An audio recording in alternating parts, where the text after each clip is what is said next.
quite a challenger. I will not rest till I get those children back, and neither will you.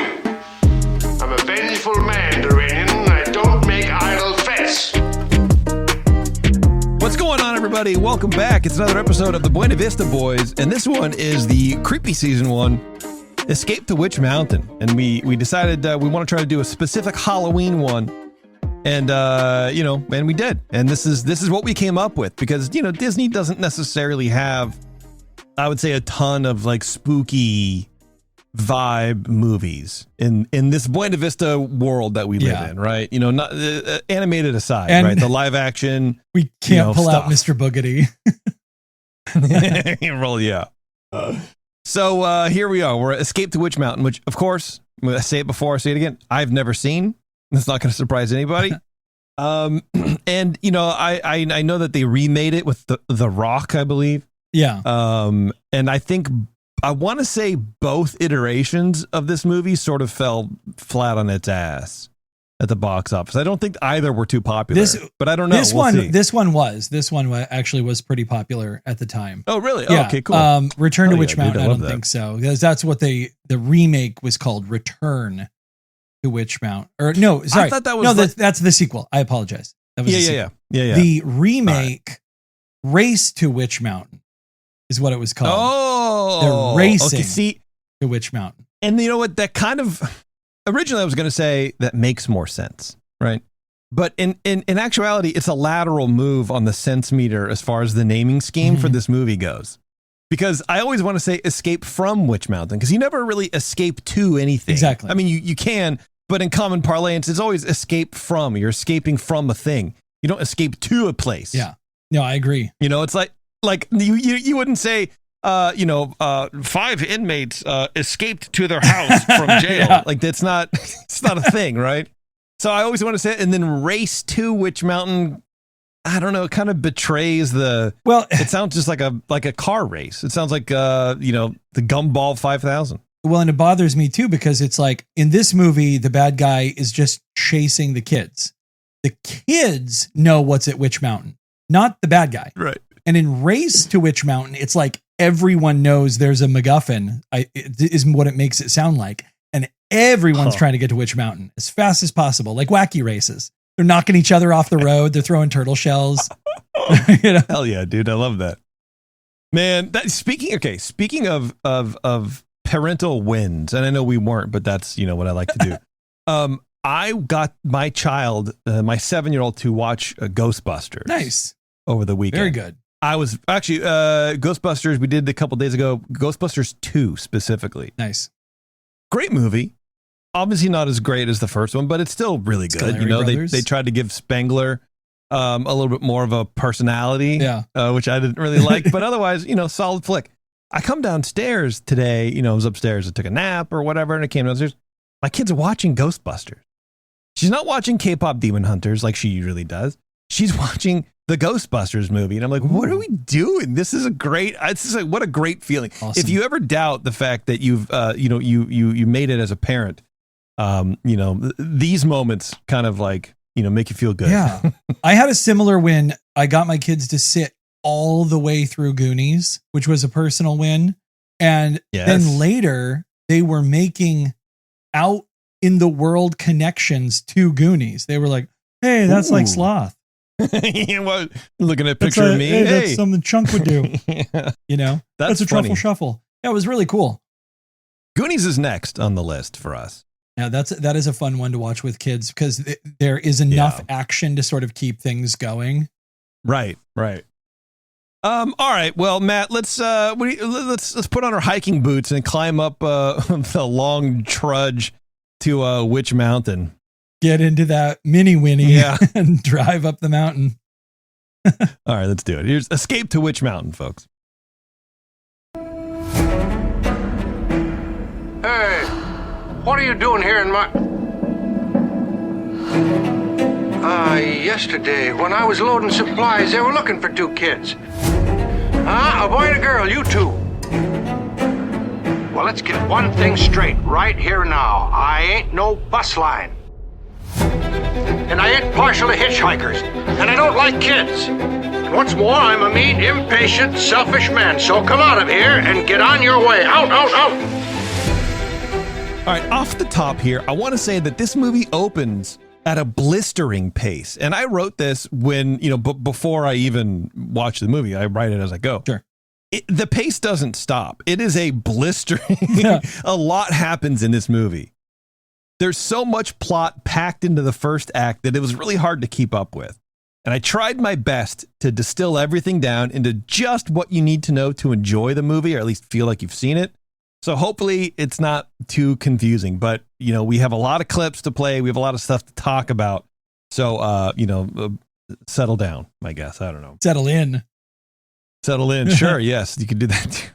I was talking to my brain. I will say, as the movie opens, what a thrilling, albeit confusing opening.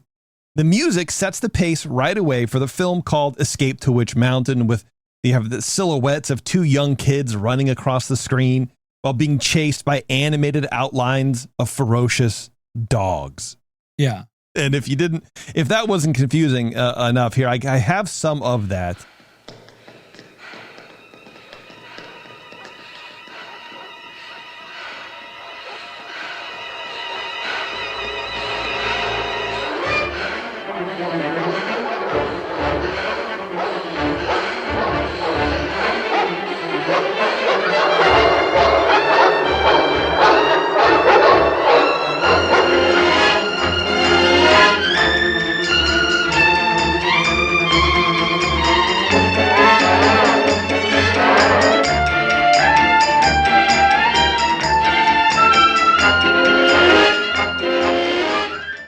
Very good, very intriguing, like you kind of already into it a little bit, And I like that. I appreciate it. And it looks cool. I'm like, okay, we're ready for a movie with the word escape in it. I feel like this is setting us up for a lot of action. Yeah, you can definitely tell that there is going to be, some good movement going here. They're already paying it off. We come into the first scene showing an angled view of a car marked Pine Woods Child Welfare Department on the side. This shot feels super modern to me, and I should have pulled a clip for it, where you have the car turning, but the camera's locked down, so our POV never really changes, So you have, it's like a 45-degree angle from the rear on the driver's side. So you get the side view of the car, you get, half the screen filled of where you're going, and everything just turns and the car stays with it. A lot of the shots in here actually felt modern. Yeah, I thought that too. They felt like a modern aesthetic, and it was very progressive filmmaking, I feel. It's really funny that you say that, because the fact that they had established and basically had the camera rigged to the side of the car, that felt like much more of a modern camera style. Yeah, right? It was like, this is super neat, That's crazy you picked up on that. I noted that right away too. I was like, oh, okay. Yeah. The car turns down a road, and we cut to the interior where we meet our main characters, Tony and Tia, as it pulls up to a large Gothic-style mansion, and everywhere you look, you have kids about the same age as the two in the car. Kids are everywhere. They're running, they're climbing the pillars of the house. There must be 30 to 50 kids, man. And only one adult, who seems to be the only one in charge, Mrs. Greenlee. She comments on Tia's little purse thing. She has this little thing wrapped around her purse. It's wrapped around her wrist. It's a small box with two yellow kind of starburst patterns on it. Now, I'm not a smart man, Matt, but I was willing to bet that that's going to come back later in the film. I don't know what it was, just a vibe. Consider me a savant. Glad I didn't bet you. Toby and Tia are in the library filling out forms, and they meet one of their fellow kids who looks to be writing some kind of homework or punishment, it's like if to write sentences or whatever, or sometimes teachers will make you write about what you did and you think about it. That's the feeling that I got out of that. Yeah. Now, this kid will later become known as Truck for reasons that are unclear. At least I think it was Truck. I couldn't find subtitles for this because apparently my hearing is shot. It is Truck. Yeah. Okay. Yeah. I don't know why. And I kind of like that I don't know why. Truck just seems like a good name for this kid. You could call him anything. You could call him Butch. It doesn't matter. Any bully name. Bulldozer. Dozer's great. After a bit of a conflict between the kids, Mrs. Greenlee comes back in to help us get to know these kids a little bit. I keep forgetting what it feels like to sit down. Now then, I know how both of you must feel. Your foster parents are the only parents you remember. And now that they've passed away, you're just a little bit scared. We loved them very much. Yes, ma'am, we missed them. You only remember your adoptive name, Malone. Well, Tia was around 3, and I was 5 when the Malones adopted us. Did either of you ever receive a birthday card from a relative? Or perhaps a phone call at Christmas? Something you may have forgotten. Oftentimes the most trivial thing is important. Dear, what is it, dear? You look as though you're remembering something. No, Mrs. Greenlee. I'm sorry. Why, there's nothing to be sorry about, dear. Okay. So these kids are orphans. They remember nothing about their previous their past lives or, whatever. Yeah. It does feel like sometimes when these kids are talking, they're like condescending. No, Mrs. Greenlee, we don't remember a thing, Mrs. Greenlee. Yeah. But I feel like that wasn't their intent. That's just kind of like how everything kind of came together. Yeah. And real quick shout out to Rita Shaw from Mary Poppins here. This was her last theatrical film, cast a little bit after this. Nice. So excellent. I like that lady. She is in a lot of good Disney stuff. I like seeing her. It's funny because, like, she goes, "Okay, Truck, you go to my office and we'll read this later." And I just thought, like, imagine just being called by your nickname by like your teacher or like the the head person in charge. It's like every time I hear like my name is James. Yeah. Every time I hear like a weird nickname that's for a kid that's called by an adult, sometimes that happens. Yeah. I think it's Growing Pains. I can't remember where. I think it was Kirk Cameron had his best friend called Boner. Yeah, Boner. Yeah. And Boner's so like the bone. Yeah, so like his dad, Kirk Cameron's dad would be like, "What's up, Boner?" Yeah. You go, Boner. Why is this on TV, first of all? What are we doing? Of a nation of children laughing at the word boner. I know. That could be a whole show, but it's just like, I think at that point, like because it used to be called like pulling a boner, making a mistake. Really? I didn't know that. I kid you not. That's a real thing. Dude. So I feel like the people who wrote the show were kind of an older age. And so they thought, oh, his name's Boner because he makes mistakes all the time. He's a bonehead, Boner. Right? Yeah. I like using it as an insult. But whenever I remember it, I go, oh, boners. Like, especially on video games, like playing video games and stuff. Because, like, you can't, what am I going to do? You say, I'm going to be like 15-year-old and use the gamer word. Like, no, I'm not doing that, right? And, you can't really, you don't want to call someone an idiot, and that's boring. So the best part about trolling people is you get to come up with, weird-ass names. Yeah. Because that's the fun part. Otherwise, you're just a jerk. All right, anyway, as Mrs. Greenlee is talking, Tia has a bit of a flashback, and you can kind of like hear it in the music and the auditory changes. And the flashback looks to be like an older man struggling to hang on to something. There's a lot of Vaseline on the lens. It's really hard to see. I can't really tell what's going on. Maybe like at first it was like the side of a roof. And then I was like, well, he's in water, I think. I don't know. It feels like they're in water. Later that afternoon, a bunch of kids are playing baseball. The redheaded kid, Truck, from earlier, smacks a bomb way out into the outfield, which, of course, is just a little wooded area. It's not really that far away. This is like playground ball, you know what I mean? It's not like a diamond with, everything. Yeah. Tony runs back for the ball. He kind of is covered by the bushes in the woods. And then we see him jump an extraordinary height up to the sky to catch the ball. I mean, he's probably 10 feet in the air. Bro, that was surprising. Me too. And it was like right away, I'm like, what is it? These kids? I'm surprised they're not like locked down like the kids from Stranger Things, man. Like you're getting probed. Like, no, I thought so too. I was like, oh, you're going right into it. Yeah. Are you supposed to be hiding that you have powers? Because what are you doing, dude? You're just instantly showing off to 30 children that you can float or whatever it is. So he catches the ball. Of course, this pisses off Truck, who tries to fight Tony. So he's like, there's something over there you jumped on. And it's like, all right, do whatever. Tony uses his jumping prowess to leap backwards a good 5 feet and avoid the punch. Yeah. Then Tony stares at a baseball glove on the ground, and it flies up to the kid's face, eventually forming a fist and punching him. Oh, that was so cool. If you watch hockey, it's like get a face wash from the glove. Like that was going on. And then Tony gives the mesmer stare at a bat, and it flies up and blocks the kid's next punch. This kid just cracks his hand on a bat. Yeah. It's a wild scene. You got to watch it. All the kids around them go silent as Truck runs away, terrified. It's amazing. Tony walks over to Tia, who uses her very own powers to telepathically tell Tony that was a bad idea and they can't get away with doing that kind of thing. Okay, I have a question about this. Yeah. That I'm going to bring up to you. All right. Thank you for the warning. Was that Tony making the glove happen and making the bat happen? Right? We're assumed it is, right? That's my assumption. Okay. Yes. Where was his harmonica?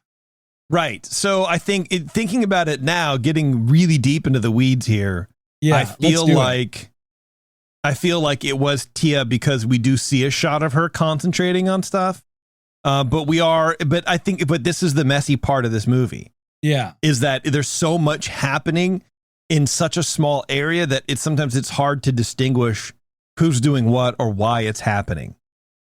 I agree, because this is something I thought of later because, it makes it very clear later that a harmonica is used for his work.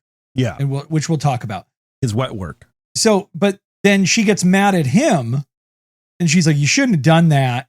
And it's like, is she referencing that he shouldn't have squared up and made her punch the bully, like use her powers? I don't know. Yeah. I don't know. It's very interesting. Yeah. Yeah. And we're 10 minutes into the movie at this point, guys. Like we are not deep in, and already we have a lot to contend with. Action, action, action.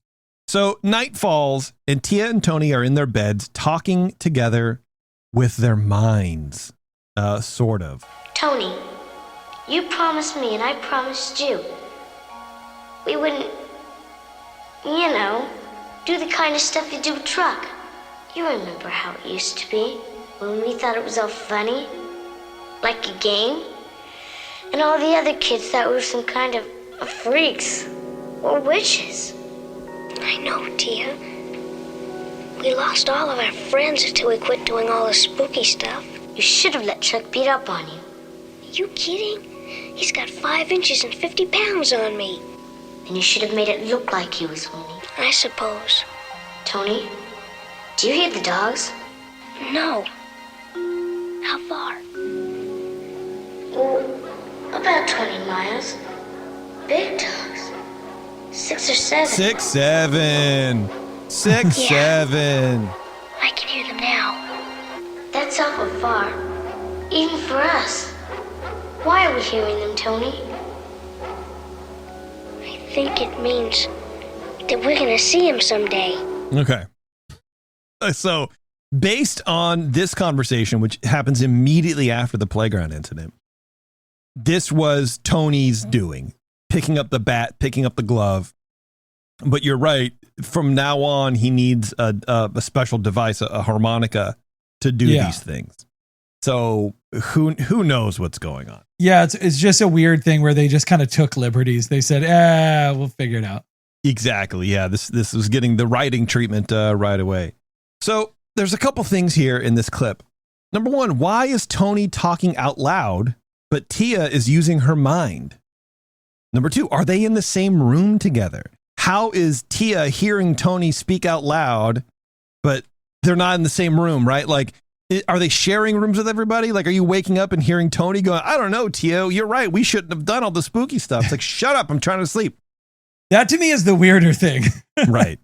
Did the other kids tell Mrs. Greenlee about the levitating glove and bat? I mean, we both know as parents, kids cannot keep their mouths shut about anything even remotely interesting or cool. Yeah. At least one of them would have blabbed on and on about a flying baseball glove rubbing Trux's face. Yeah, but she's like old as hell and she's got to watch all these kids. She's like, yeah, great. Okay. Like, is anyone bleeding? Dude. I don't care. Moving into the next day, the kids all get picked up in a school bus and taken into town for a showing of Snow White and the Seven Dwarves at a little theater. Yeah. Tia and Tony spot a car across the street as the class files onto the bus. And the two kids approach the man who's getting into the back seat. It's like a little town car or something like that. Tony, across the street. Big car? What about it? Something's going to happen to it. There's a man. He mustn't get into that car. There he is. Come on. I like that car. It all happens. Please, sir, don't get in that car. It's no joke, sir. You see, my sister, well, she gets these feelings. So you mustn't get in the car. Please, sir. Children, you know the rules about leaving the group. No? I'm terribly sorry, sir. That's all right. Excuse us, please. I've changed my mind. I'd like to take a walk. Pick me up by the park. Yes, sir.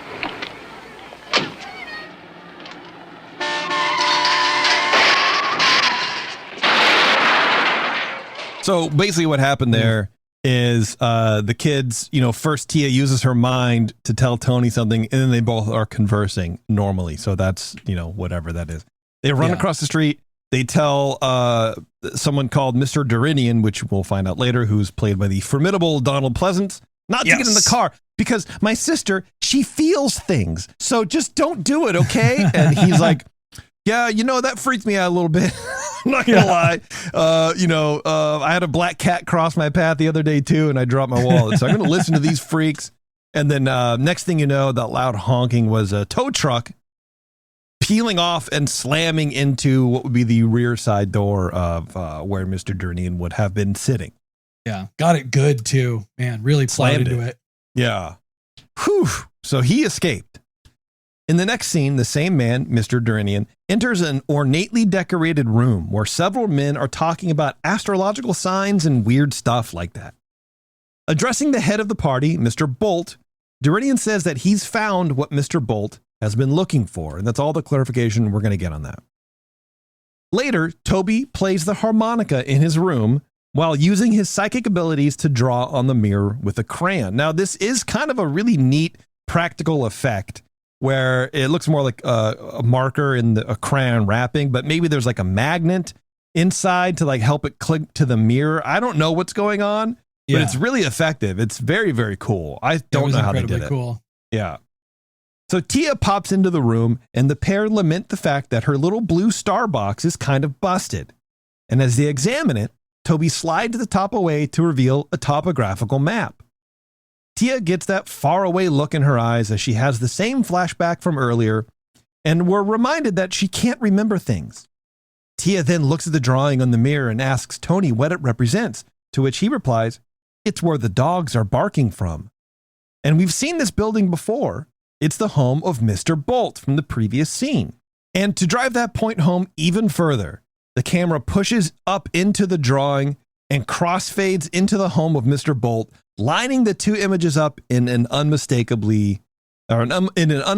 way. Yeah. Inside the building, our old friend Duranian is getting his marching orders from the aforementioned Mr. Bolt. Since the Malones lived in a very small village, I had little difficulty in finding people who knew the two children.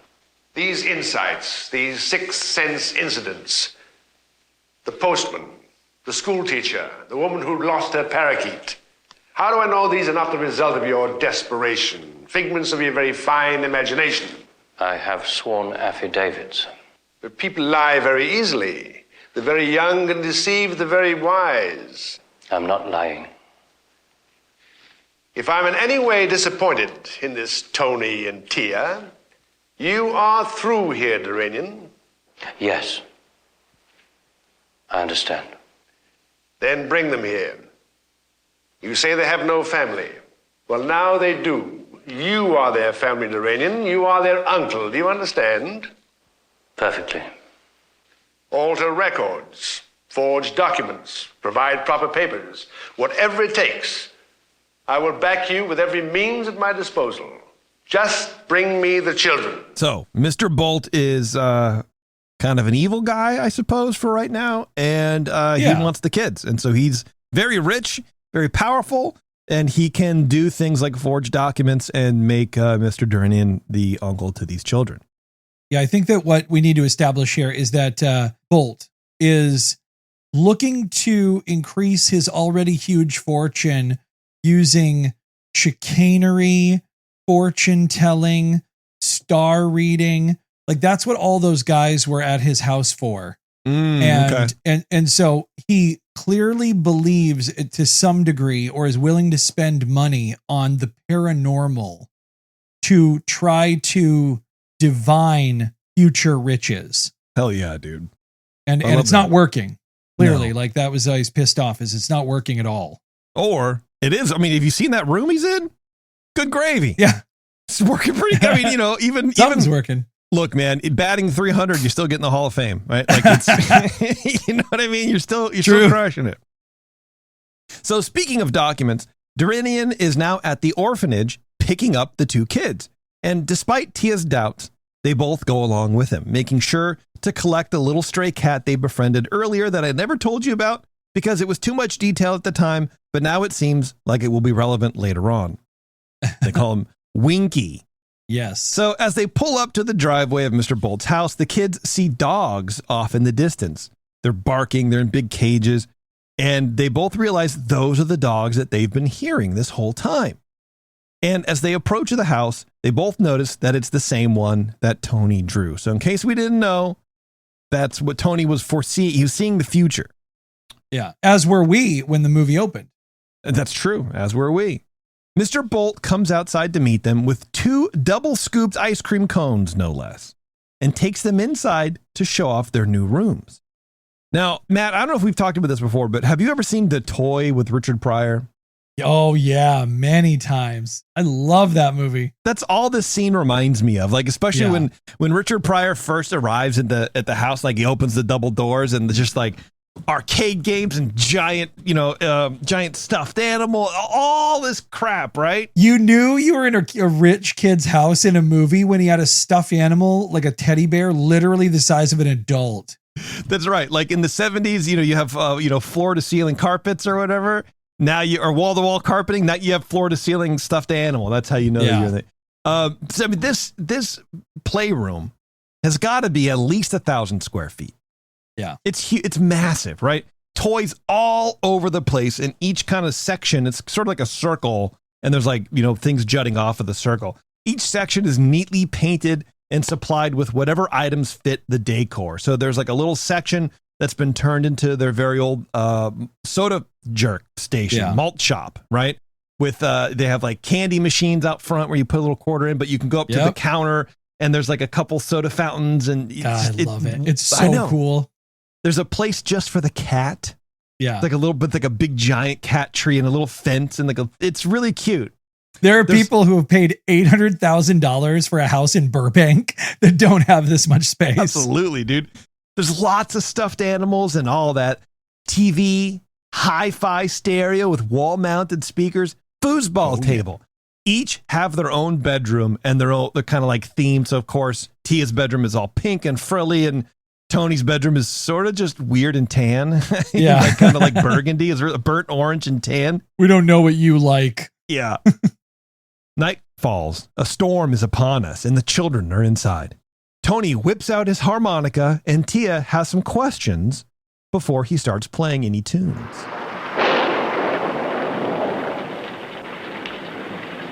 Tia, come here. Hey, Tony, why don't you try without your harmonica? I forget how. Come to think of it, you can do a lot of things I can't. Like working locks. In the way you can talk to me without moving your mouth. Maybe it's because you're a girl.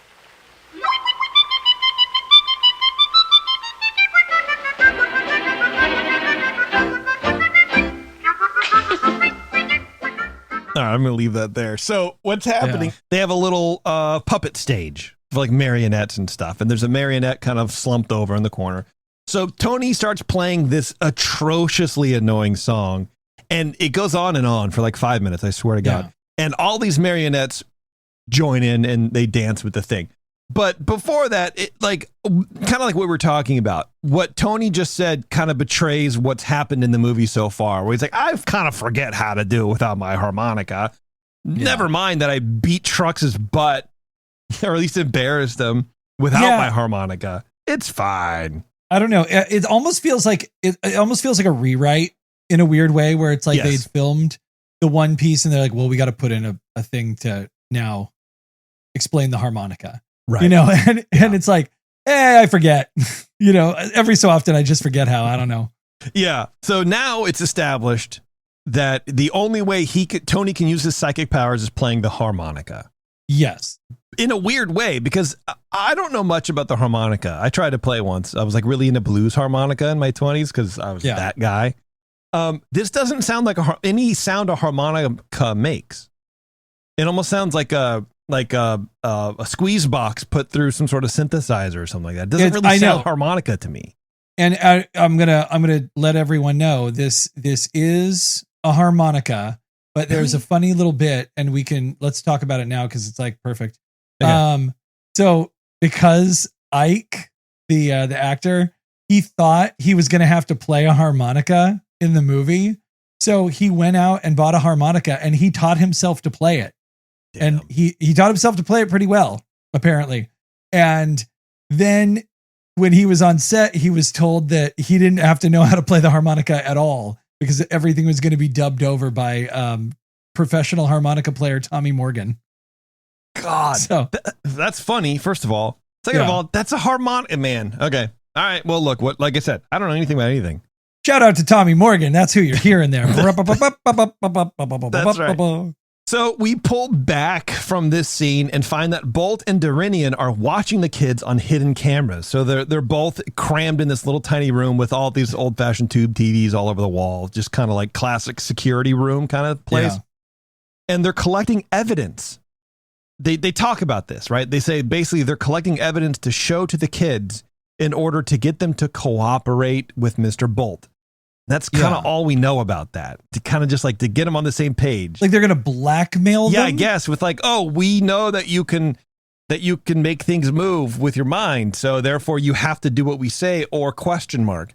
To which I would say, bro, I just jumped 20,000 feet in the air to catch a baseball in front of 30 idiots. Like I don't care. It seems weird. Yeah, go ahead. We're fine. Like, because you don't know what other powers we have, right? This is just what you can see. Right. You don't know that we can't boil your blood inside your body while you stand here. Hey, is it too early for scanners? I don't know. Let's find out. Yeah, it seems odd. Like I would think this is what I'm afraid of. Okay. Yeah. I don't believe in psychic powers. I don't believe people can read minds. I don't believe in any of that kind of stuff. You can't bend spoons. It's a debunked thing. However, every once in a while, I think like if someone's looking at me weird in a crowd, just looking in my direction, I go, they can read minds. These people can read minds. And now I have to focus my energy on not thinking about them, or else they're going to know that I kind of get weird sometimes. That's what I would worry about with these children. Or if they can communicate that way, they can make stuff move. What makes me think they can't read my mind? Then they know what I'm going to do. Well, yeah. And also because we had skipped over that scene. For anybody who's seen this movie, you know that there is a giant wild horse that can kill people that Tia just walks right up to and goes, "Hey, be nice, horse." And it goes, okay. It literally bows to her. Yeah. After seeing that, I'd be pretty goddamn afraid of what you're going to do to these kids or what you're going to threaten to do to them and what they might do to you. So despite that last conversation, Mr. Bolt confronts the children at dinner. So they were saying, oh, we're going to wait and we're going to build evidence. But no, apparently not, because at dinner, Mr. Bolt goes, hey, I want to understand your psychic abilities. I know you have powers. I want to understand them. Dorinian tries to tell him it's not a good idea, but he lays it out for the kids, saying that, look, this is what's going to happen. You guys could walk across a field and tell me if there's oil, or you can foresee natural disasters. This is exciting stuff for me. But this prompts Tia to tell him to chill out or he's going to make himself sick. And then Tony chimes in telling him he needs to go right to bed, along with Mr. Dorinian, not together, of course, but, leave the room to go to sleep in their separate quarters, right? And the two men act sort of possessed or controlled in like a really subtle way where it's almost like wooden and confused, but it's not exaggerated enough to tell whether or not, because Donald Pleasance has that sort of intense acting thing anyways. Yeah. So it sort of seems like a Donald Pleasance on a bad day acting. He's very unmoved in this whole movie for the most part. He's unrustled. And so it's like, yeah, you can't really tell if this is him just being his normal character, if he's supposed to be somewhat influenced. Right. And that's what I'm guessing, is that they're both influenced, that they both leave the room. Now, the kids talk about escaping because they're still there, with Tia stressing the point to Tony. And even though they don't know how to do it, they both seem to agree that it does, in fact, need to happen. We got to get out of here. I don't know how. Perfect, but we got to do it anyways. Just then, Duranian comes back into the room and tells them to hurry up and finish their ice creams so he can take them to their bedrooms. And as they do, I'm left wondering very, very muchly about what the hell just happened, because the scene doesn't change. We're still in the dining room. Yeah. These two kids just Jedi mind tricked both of these men to leave them alone, to leave the room, to go to bed. And yet they still don't know how they would get past the guards. Yeah. And then Duranian comes in and they friggin' listen to him. It's just, the whole thing is so weird. It feels like they don't really know what to do. It's like a first pass on a script where it's like, I don't know, should we have the kids be mind control? Should we have the kids not? And just, it seems very passive. Well, yeah, I guess I'm not understanding why they had Donald Pleasance come back in. Why didn't they just cut there? Like, it's a perfectly fine cut scene. Like, we don't need to watch them eat ice cream. We got it. No, and in fact, I think you're right, because I think it would establish that the kids were more self-sufficient than they're sort of being portrayed as. Like, now Duranian tells them to do this, and now you know what I mean. Like they just made two adults leave the room, so it's like mom and dad want to talk. Get out of here. All right, right, fine. Okay, so I feel like that would have been a better place to cut. I agree. Okay, so there's a lot in these next few scenes, so please bear with me. We're unpacking a lot in a short amount of time. After the kids go to bed, they are locked in their room. So Duranian goes and locks the door. But Tia, using her psychic powers, unlocks the door because, as you remember, Tony was like, "You can do a lot of things I can't do, like manipulate locks." Like, oh, gee, do you think that's going to happen later? Guess what? It does. Right. They open the door. They both rush down the halls and out of the house. Just when they make it outside, somehow there's alarms ringing out. Like the klaxon, like row, row, row. Guards blowing their whistles like they are E40. Dogs barking, music pumping. It is auditory chaos. Okay? Yeah. It's wild, dude. It is. If you have a fidget spinner, use it during this scene, please. The kids scamper over trees that have been gnarled by the wind, and the dogs are sent after them. Like they're like 7 or 8 Great Danes, like the big ones, right? Tony and Tia get rounded up at the front gate, and they can't get past. Like, I don't know what are we gonna do? But Tia once again uses her mind powers to convince the dogs to go and chase the guards who are following close behind. Yeah. So they do, sending the men running backward the way they came out, like that scene in Star Wars where Han Solo runs after they kind of come backwards. So far, it's been about 3 minutes of just straight barking with whistling thrown in for good measure, and I have never regretted having 2 working ears more. With the help of a horse called Thunderhead, which is the horse that Matt mentioned earlier, and some more psychic magic, the kids escape, along with the black cat they call Winky that they took from the orphanage. Making it into town, they spy an RV, and we switch points of view to the driver and the store owner loading up the RV for a long trip when the driver, Mr. O'Day, gets pulled up on by Duranian in a car. Looks like you're taking a mighty long trip, friend. Yeah, I figured to drive all over these United States. Well, sir, a covered wagon pulling out of St. Joe. Didn't take near as much supplies as you got yourself here, Mr. O'Day. You're sure one well-informed man, aren't you? Now, do you think you can hand me that carton without straining yourself, or are you just tuckered out from sticking your nose in my affairs?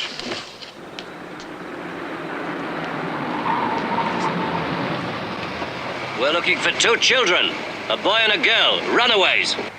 Mister, if I did see him, I'd just as soon let him keep running. As long as they're going opposite to where I'm headed. Okay, then.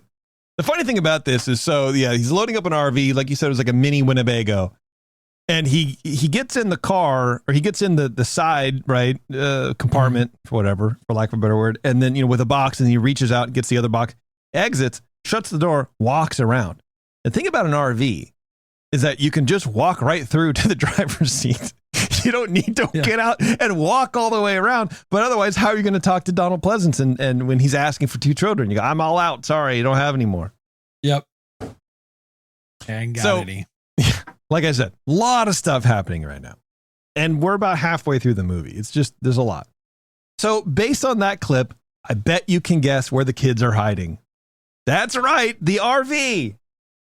This thing pulls out and we see it screaming down a dirt road, pulling up to a secluded, scenic spot right at the ocean and putting it into park. O'Day discovers the kids and through a series of grunts and insults, agrees to take the kids to a place called Stony Creek, which was a little spot on the map that Tia has on her blue star box. Yeah. So hearing Mr. O'Day agreeing to all this, Tia has another flashback, but this one's a bit longer and the lens has been cleaned off a little bit, so it's easier to see. So you have the kids and it looks like 2 other people, but it might just be the same guy in some choppy water. And one of them kind of looks like Mr. O'Day. And so for a second, I thought like, okay, that's what's going to happen. We're going to have Mr. O'Day be related to them or something like that. And like, she's seeing a future event. Yeah, or something like that. Yeah. But meanwhile, Duranian meets up with the county sheriffs off the highway where they learn that the RV probably has the kids. So now that's the priority, is to find the RV. So they're going to have the sheriffs after him, Duranian, bunch of stuff like that. Man, we're cruising, dude. This is just feeling like Cannonball Run. I know, man. It's nuts. Without putting anything away from the breakfast they're having at the RV table, the RV pulls away from the water and zooms off towards the end of the second act. Having been in an RV a few times, you don't leave anything out on the table if you want it to be in the container that you left it in the first place. They had a carafe of orange juice toast on the plate, and they're like, hey, let's go. It's like that Mickey Mouse cartoon when they're going around the mountain and he's like trying to make breakfast for Goofy and Donald, right? Like arm out the window, grabbing stuff. Heck yeah, dude. I love that. Yeah. I only have camper experience. Well, you know that the box you put on the back of a truck. Yeah, absolutely. Yeah. Dude. Yeah, absolutely. Big camper people. I love an RV. I tell you what, the RV for me, being in an RV as it's rocking down the road, is a little nerve wracking. Yeah. Because I feel like you can't really lay down in the back and like take a snooze or whatever, because I'm so concerned about people just ramming the back of that thing and me just getting crushed. Yeah, there's something about being like in a thing that looks like a stable home, but in the back of your mind, your medulla oblongata knows that you're in a constantly dangerous situation being out on the road. I'm laying down this close to the road in a thing made of metal and like a little bit of fiberglass insulation. That's kind of it. Like it's, like tin, like aluminum. It's not. I can't do the same thing. Like in the past, I've let my wife drive, like if I got too tired, and then I sit in the passenger seat and I can't fall asleep because every time I almost fall asleep, I think we're going to die. This is okay. See, thank you for bringing this up. And I will tell Taryn, because she early on in our relationship, she was like, do you want me to drive? You want to drive? No, I'm good. She never understood it. And finally I was like, look, not that I don't trust your driving, but I don't want you to kill me. Like, I don't want you to get in an accident. And it has nothing to do with you or your driving, which her driving is kind of terrible, by the way. But that's beside the point. Is I'm not in control of the car, and I don't trust anybody else to be. It's the same way when I'm like driving with other people. I could never sit and take a nap in someone else's car unless it's, like the RV and I'm, drunk or whatever. That's about it. So agreed. I agree. The trio stop for some rest at a riverside campground where Tia has yet another memory and finally comes to the conclusion that her memories involve some kind of accident. What's that you have there? My star case. Here, let me show you what we found in the secret compartment. You see where Stony Creek is, Mr. O'Day? Yes. Well, there's a path that leads away from it, up into some mountains. We think maybe that's where we come from. Somewhere in those mountains. No. No, I don't think it was that way. Not exactly.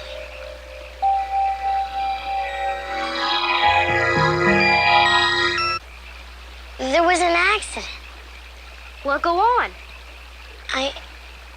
It's gone. What kind of an accident? I don't know. In a car? No.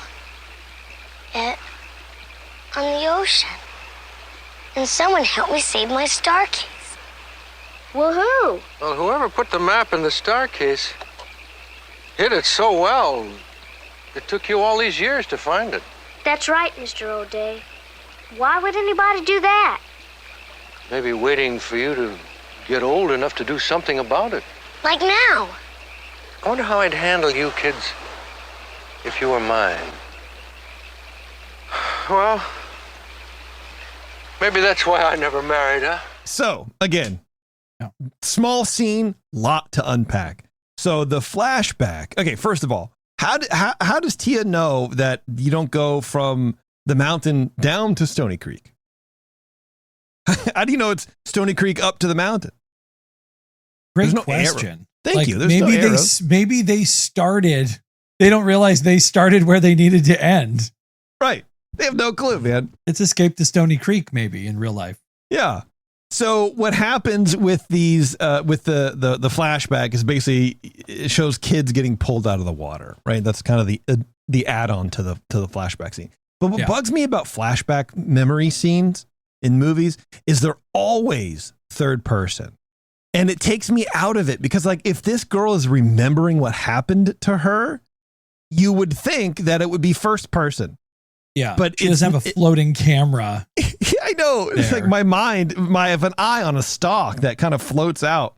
And I understand, like, cinematically to be a cohesive thing, like it's harder to tell a story that way if you have a first person, view and looking around. But, like, I don't know, man. It takes me out of it. Whatever. Yeah, I don't know if it does actually. Like, I mean, I think they just went with what they went with. But, like, I think honestly, the first person, if there had been a first person shot and the first thing had just mostly been water, right? Water and then blah, blah, blah, blah, blah, blah, blah. I think that would have been pretty effective. Yeah, it would have. So that's what's going on, and then Mr. O'Day is like, oh, maybe they're looking. They hid it so well in this map until you're ready to do something about it. And then he pauses and he thinks to himself, and then he says out loud, he let the intrusive thoughts get to him. I wonder how I would react to you if you were my kids. What are you talking about, old man? You didn't want these kids along. You hate kids. And then now, like, I wonder what I would do if you were mine. Like, these kids, to me, I'm out of here, dude. I'm not going through this again.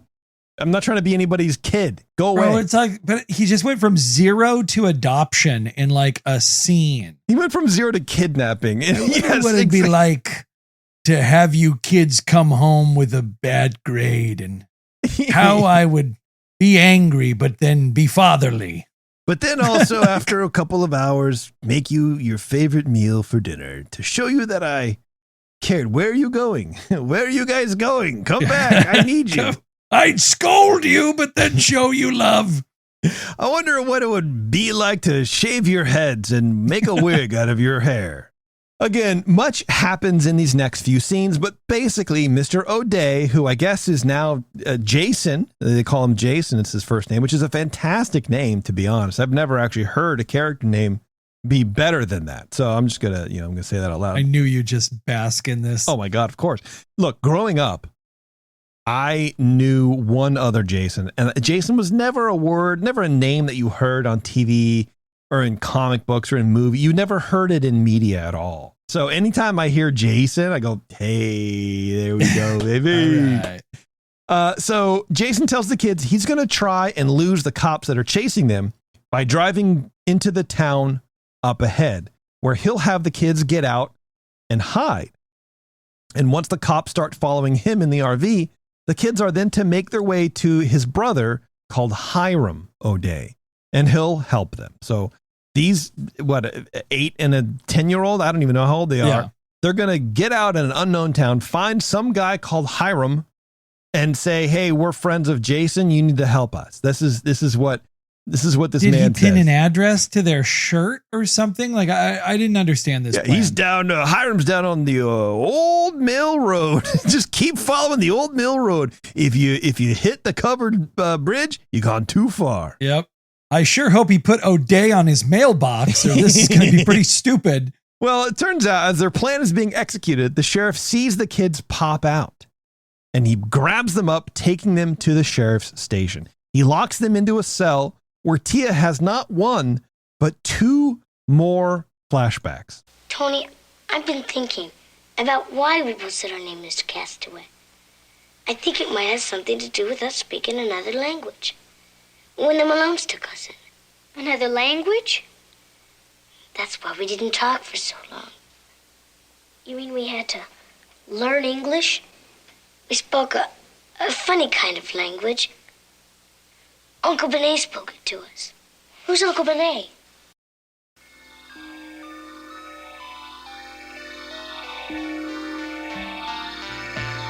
I think he died. Drowned. What did he look like? He had white hair. I'll tell you, we don't want no panic around here, Sheriff. Well, I've been in touch with Mr. Graney, and he's on his way, so... I'll be home if you need me, Sheriff. Tia, we gotta think of something fast. All right, so there at the end, the kids can hear the sheriff talking of Mr. Durinian is on his way for the kids. So the flashback is just the same kind of flashback over and over, but, it's a little bit farther along where Tia remembers being taken onto the dock by people who rescued them in a boat and whatever. Tony says they have to escape the jail, and I'm left wondering why they aren't using their mind powers yet again to tell the cops just to unlock the doors and let them out.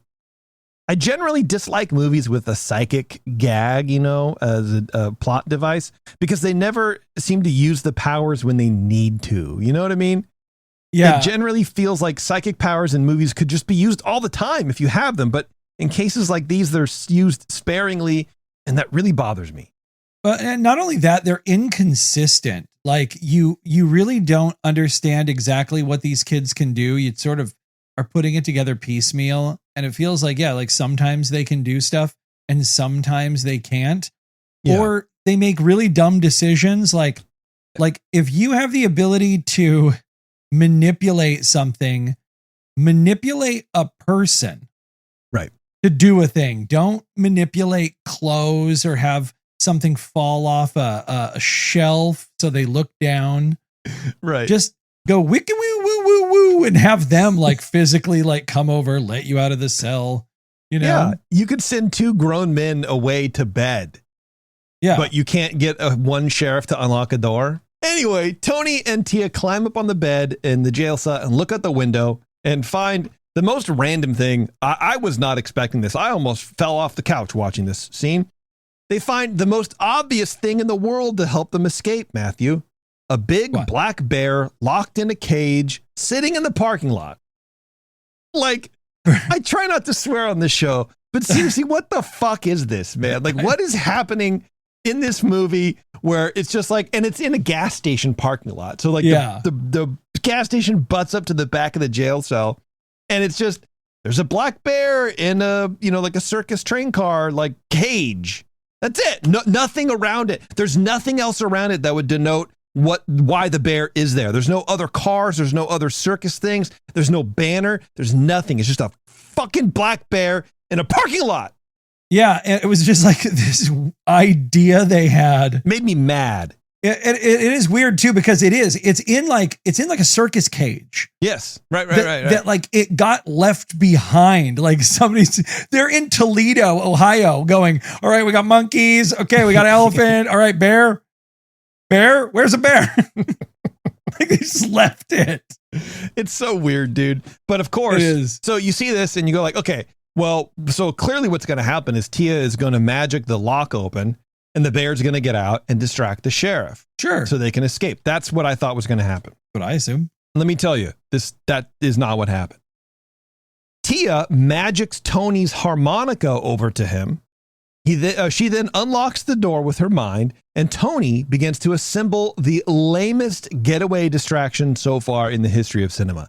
He magics the sheriff's like long duster coat onto a nearby broom and then moves his big cowboy hat on top of the broom, making kind of the shape of a guy, right? Yeah.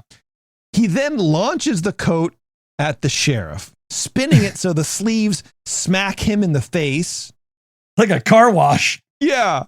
Next, Tony makes the figure hold on to the broom with its sleeves, right? So it's like the hands around the broom, and it starts throwing this golem type thing at the sheriff, whacking him in the face over and over again with the bristle end of the broom. He's abusing the sheriff, like just absolutely manhandling this man. Right. Now, I will say that it is executed rather well. It does look cool. Well, and they are really tossing this mass of clothing at the sheriff rather than trying to make it have like a fake shape or whatever. They're really doing a great job at not manipulating it to look like something that it's not, if that makes sense. It really does look like a coat flapping through the air, beating a man up. It's the same people who did Bedknobs and Broomsticks. If you remember that, when they were doing the dancing clothes that got out of hand.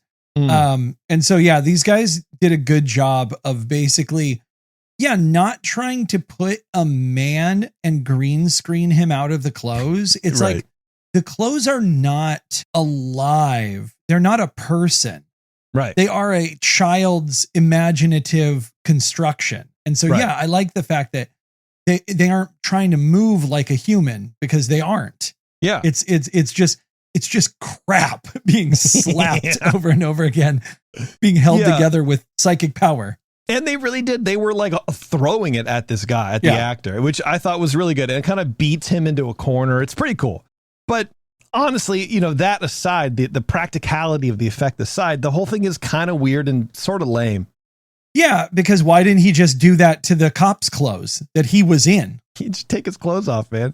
Or like literally just make his clothes dance. And he's like, what am I doing? Oh, crap. As this is happening, Tia escapes the office as planned. And Tony picks up the star case and follows. Outside, Tia unlocks the bear cage with her mind, of course, and her, Tony, and the bear, for some reason, escape into the woods. So I'm going, okay. The bear must have some other thing. Maybe they're going to ride the bear. That would be sick. I'm looking forward to that. That'll be cool. Because I think, at this point, I think I can guess what's going to happen, right? I mean, there's only a certain amount of things that can happen.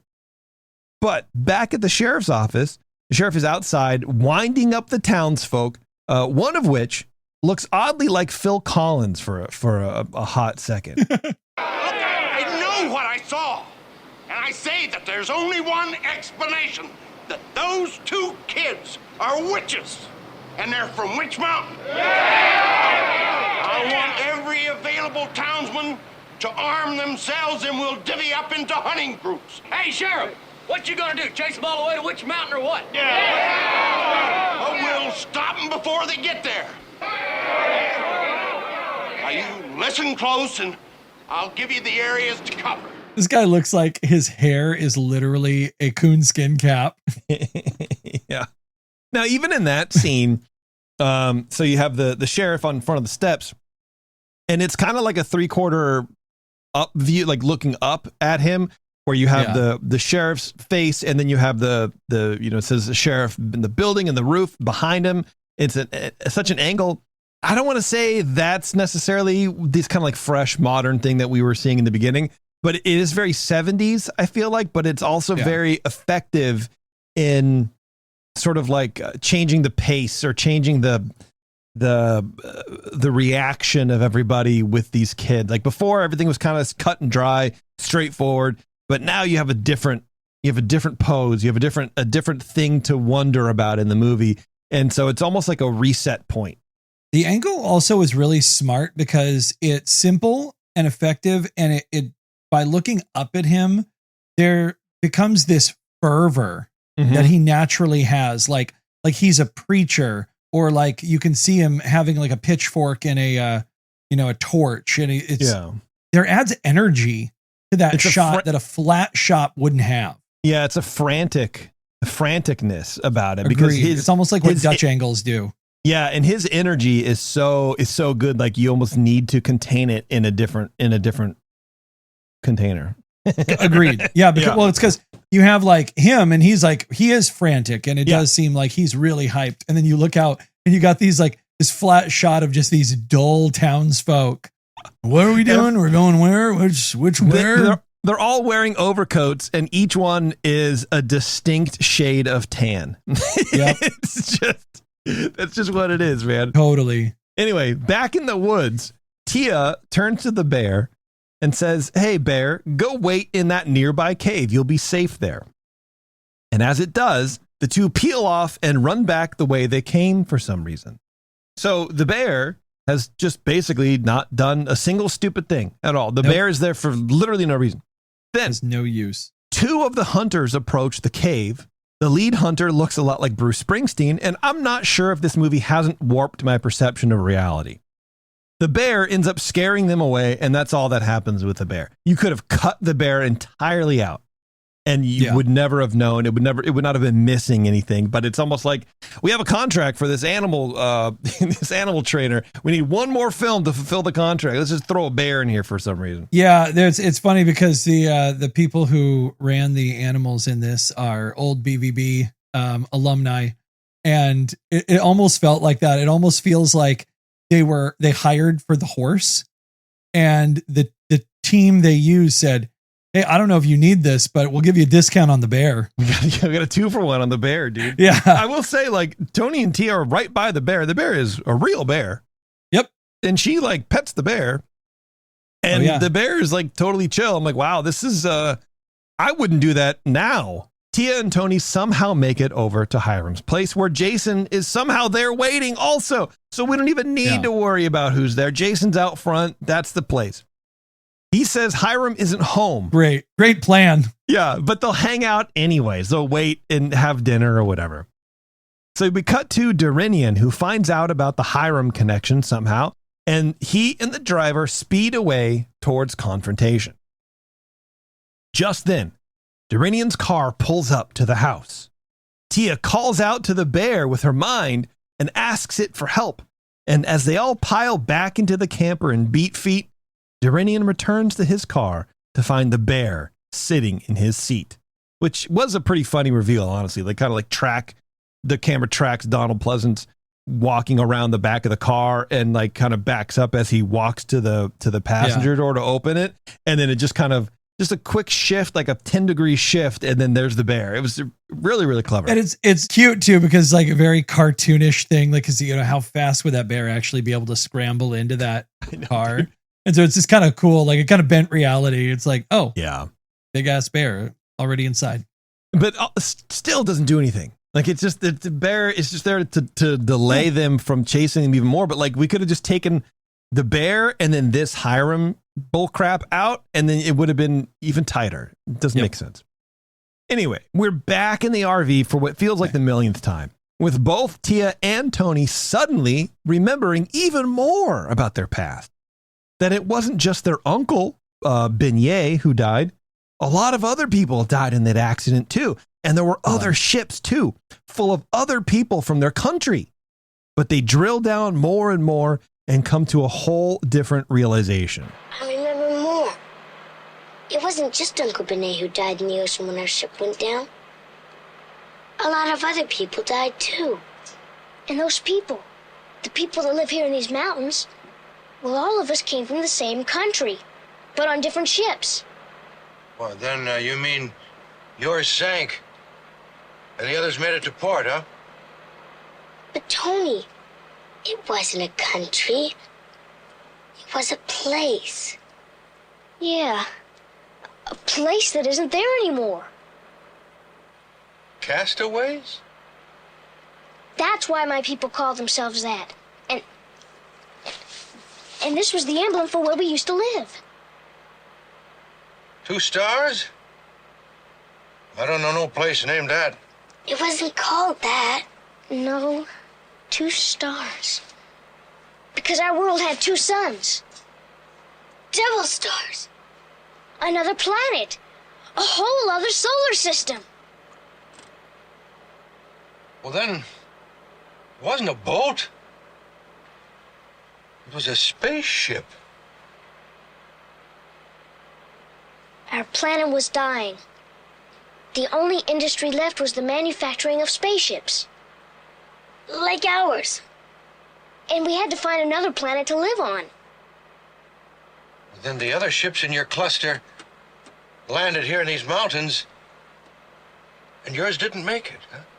I think we might have been the only ones on our spaceship to have survived. Okay.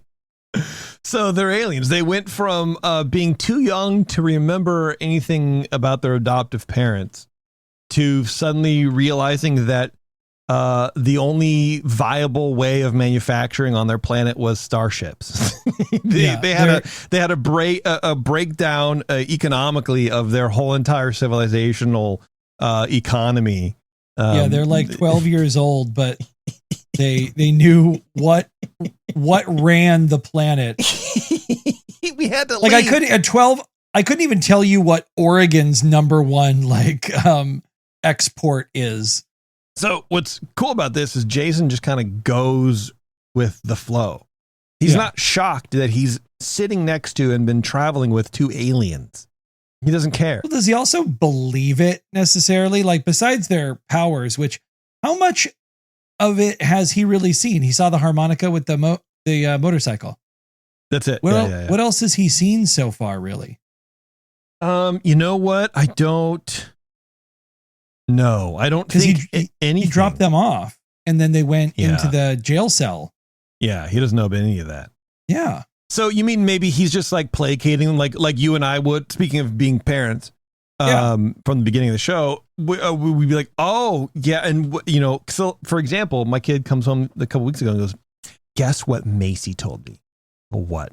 She was in her room and she saw the walls bleed. Blood came pouring out of the walls. And I'm like, that didn't happen. She goes, it did. And we had a whole argument until I realized I'm arguing with the 7-year-old.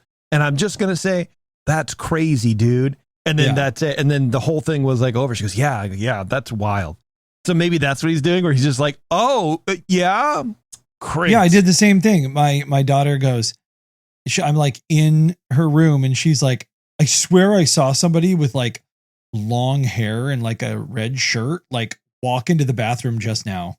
And I go, oh, you did? I go, okay. I mean, there's nobody in there. Like I just checked. There's no one in there right now, but I guess if they come back out, let me know. Say hi. Yeah, let me know, man. Tell them to pay rent. How would you react to this news? This is my question. I had in my notes. Like, I don't know what I would. I think I would pull over and be like, hold on a second. You guys are you're from another planet. Like, I would be interested in that. I'd be like, how do you already know that? Like, how do you know anything about what your planet was like if you have been a child on this planet your entire life, basically? It's just weird, man. But like, how would you know any? I don't know. I'd be much more skeptical at first. I just think Eddie Albert's being really nice. Yeah. So the RV continues down the road and it pulls into the town of Stony Creek, which is a small town of about 200 people, I believe is what it said on the population sign. And the 4 heroes, the kids, Jason, and the cat, walk into a storefront called the Misty Valley Cooperative. Of course, they're hippies, right? But nobody's there, so they just decide to wait. Meanwhile, Duranian meets up with a smaller group of the vigilantes from Longview, from out front of the sheriff's station. They're still chasing the kids, and they all head out to Stony Creek. And I noticed that anytime there are vigilantes in like a convertible car, like this scene, or a pickup truck, there's always someone sitting on the back seat. Not in the seat, but like up on the headrest, like sitting on the back of the seat. Or like in a truck, they're like on the side of the bed. Nobody's ever sitting in the truck. They're just like riding on the side. And that's what's happening here. There's a convertible, really nice little convertible car. And there's room for them to sit down. But no, they're sitting on the back. So there you go. It's funny to me.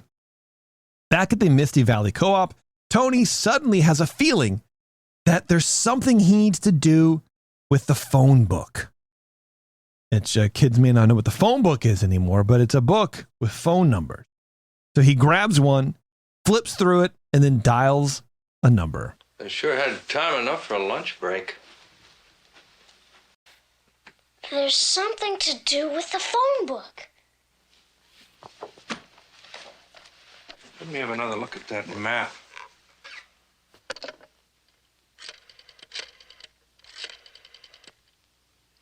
Misty Valley Cooperative. I was calling the Castaway family, and I was wondering if... It's all right. Were you looking for Mr. Castaway? Yes! Watch it, here comes Duranian. Is this Tony? Yes? Is Tia with you? Yes, who is this? Thank the blessed stars. We've been searching for you for years. Now listen carefully. Everything must time out. Take the back door and go to Mr. O'Day's camper. So they are at the place called the Misty Valley Co-op, but then he calls the phone number of the Misty Valley Co-op from the phone in the office of the Misty Valley Co-op. I don't understand what that means. Also, the guy on the phone knows that his name is Tony. You mean to tell me you're a friggin' space alien and your name is Tony? Yeah. There's so much about this that doesn't make any sense, but I will say the carpet in this scene, exquisite. Like, because they all kind of like hunker down on the floor while like they're finishing the conversation and they sink. It feels like 3 inches down. This carpet looks incredibly comfortable, slightly stinky, and I'm ready for it. Yeah. Oh God, it's so good, dude. Yeah. Yeah. It's like a good raspberry cake. Yeah. Nice sponge. At this point where we don't know who they're talking to, like, I don't know. And sometimes in films, everything's too convenient. Where like suddenly he's just sitting there. I think I need to call a phone number. Why? Can we just maybe see you switch point of view to the phone, and then maybe that triggers something? But if you're just sitting there holding your dumb cat, I think the phone. I don't know, man. Whatever. Yeah. No, I get you. And then and then he's like, not even like, oh yeah, we're just on a break right now from the co-op. We'll be back there in 10 minutes. It's like, where are you guys? No, we need you to leave the co-op and go out. Yeah, we're at the hamburger shack. We're getting it's employee treat your employees Wednesday. Yeah. So we're just getting here some slug burgers because that's all we eat on our planet is slugs. So the kids and Jason, I gotta stop clapping when I do that because then it just fucks up my audio and I gotta stop. Anyway, Jason and the kids see Duranian and the hunters pull up, so they listen to the voices and they head out the back and escape in the RV once more. The voice on the phone speaks to Tony telepathically and tells him that they have something planned that will show Duranian that the kids are out of their reach forever. A long chase scene ensues with car wrecks and flying baking ingredients, and ending with the RV right about to ram into Duranian's car, only for it to take flight very suddenly, soaring into the sky. And at one point, Jason's like, oh, yeah. And then Tony looks at him and goes, it's called levitation. Yeah. Thanks, Tony. Appreciate it. Yeah. Asshole. Landing safely, they all get out of the RV as per instructions from Tony. And the kids give Winky the cat to Jason to take care of. I guess because they're going home. They don't really say, like, there's no indication that the kids are leaving. It's just that they're meeting their people, right? So it's like suddenly they're saying goodbye and like giving away stuff. It's like, but thanks, man. Here, take this. Yeah. Jason says that he would like to remember Tony and Tia as the kids he never had, which is, again, a weird statement from Jason, a little bit unusual. Jason's moving in an unusual manner. Then suddenly, out of the tree line, old Johnny Cash comes sauntering out.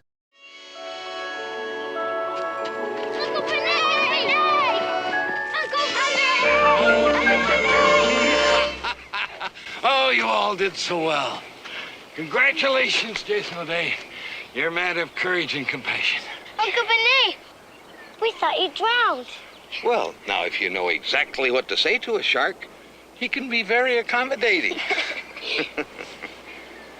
Ah, Tia, you never forgot. You didn't lose the Stargate.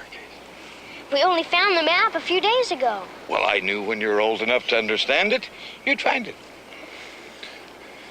It's good to know that there are Earthmen such as you, Mr. O'Day. If the stars are willing, perhaps some of the other children who survived will find men equally as kind. Okay. So that's the second time that they've mentioned, in a roundabout way, that whenever the kids were ready, then the map would be available to them. Yeah. Seems like, I don't know, it's a weird thing to hit multiple times. So as you heard, the kids cry out Uncle Beignet and they hug, and Beignet tells Jason there are many other kids, all with star cases, just trying to get home. To which Jason replies that he'll be on the lookout for them so he can bring them back to this, thing. The kids and Uncle Beignet run into the trees and fly away in a giant flying saucer. And that is the end of Escape to Witch Mountain. And I will say before we take a quick break, there's no mountain involved at all. This is a very misleading title. If anything, This was Escape to Witch Foothills. Absolutely. There is no mountain. There is no mountain involved anywhere in this movie, except people calling it a mountain. But watch the end of this. There is no peak. There is no play. They're just it's like a day park for hiking. I think the Hollywood Hills are taller than where we are here. If you've ever been in Northern California, this is basically like most of the East Bay in Northern California. There's rolling green hills everywhere, none of which is a mountain. We do have one mountain, but it does not look like this. This is not a mountain. Anyway, that's Escape to Witch Mountain, everybody. We're going to take a break. We're going to come back, and Matt has a bunch of exquisite details that we need to learn about this movie, about who was in it, how it was made, when it was made, and more importantly, probably why it was made. So hang on, everybody. Excruciating. It's the Buena Vista Boys. We'll be right back.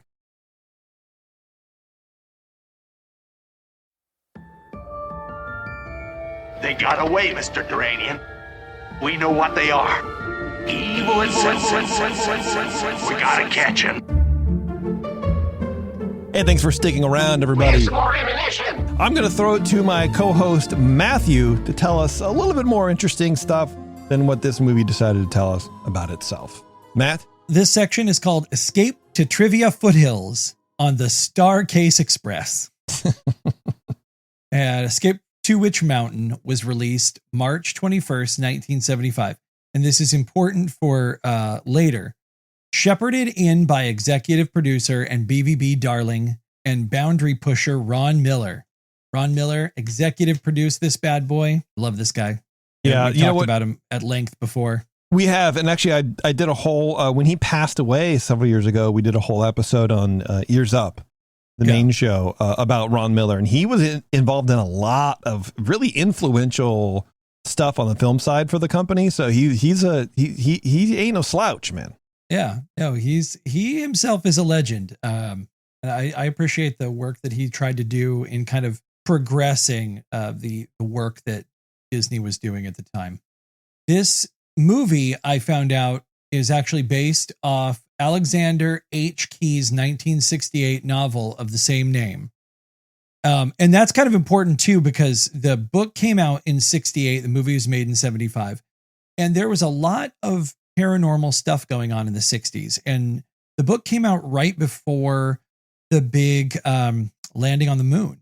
So this is like dead middle to the end of the big space race. So people were really looking at the stars. They were looking into the sky. They were starting to contemplate more about other planets, what was there. And we've been doing that, for hundreds of years in media. But this is when it had sort of saturated fully into regular people thinking about aliens instead of just Star Trek stuff. It's fun. We're talking about this. It's like normal households. I think we're starting to actually talk about aliens and what might be out there and real UFOs and everything. Yeah. In this novel, the one thing I want to kind of showcase that I think is different, there were some changes to the way the kids acted in the movie, and I think they were for the best. Because in the novel, Tony and Tia are orphan teenagers, not little children. Mm-hmm. And apparently they have like olive skin, but blonde hair. They look very different, very Southern Greeks. Yeah, they're like much more alien or at least out of the ordinary for the location they're in. Okay. And so they still have their paranormal abilities. Tony possesses the ability to use telekinesis, which he can access most readily through playing music, particularly a harmonica, which I haven't read the book, but I'm assuming in the book he uses other things, maybe uses a flute or a guitar or some other things to access his powers. Okay. And Tia's strengths include the ability to unlock any door by touch, and communication with animals, very similar to this movie. Both siblings can communicate via ultrasonic speech, audible only to each other. But Tia in the book cannot speak. So she can talk to Tony, but she can't speak in regular words. So ultrasonic speech to me doesn't mean ESP or whatever. Yeah. It means like I'm moving my mouth to speak, but normal people can't hear it. Yeah, I don't Like know that? if that was just a fun word that they kind of plucked out to use, like, yeah, it's sciencey. Yeah, like in $1 Million Duck or like ultrasonic beta theta. We're soaking them in gamma thrust threshold. All right. So Tia can't speak normal and is regarded as strange because of it, which I totally understand. It's later revealed that Tia is not unusual in this respect, but Tony is. So on their planet, they don't usually speak, but Tony is a talker. I like that. I wish they could have worked that into the movie. It's a really because the whole thing. It's like these kids don't look alien at all. Like they're not weird. They're not weirdos. They don't look out of place with anything. So I would have appreciated some kind of something like that. Yeah, because like when their Uncle Benet shows up, he's just sort of like a blue shirt, blue pants hick. Like there's really nothing alien or ultrasonic mental powers about him at all. There's nothing ultrasonic about Uncle Beignet. It just is. No, the only other things that were changed or were interesting about the book compared to the movie is so the kids were living with a singular person, Mrs. Malone. She dies, and then they're placed in social services in a juvenile detention home under grim, unwholesome conditions, where Tia befriends a black cat named Winky. Okay. And Jason O'Day in this book is actually a inner city Catholic priest named Father O'Day. And you know what? Something sounds very 60s about that. About just an inner city Catholic priest doing something. I don't know. Just I can see the Technicolor. I don't know, man. The dark streets. Yeah, no, but it also feels a little bit like The Exorcist. It feels like because that was a very priest heavy book. The Exorcist is dealing with paranormal children. Yeah, I guess. Yeah, I don't know. It's back in the day. Catholic priests were just real in. I don't know what it is. They were in, and now they are out. Now they are out, baby. They are out. They're not as out as they should be, but they are out, man. All right, good. I thought you'd find this funny. The spaceship that Tia and Tony in the book are in it's shot down in Hungary.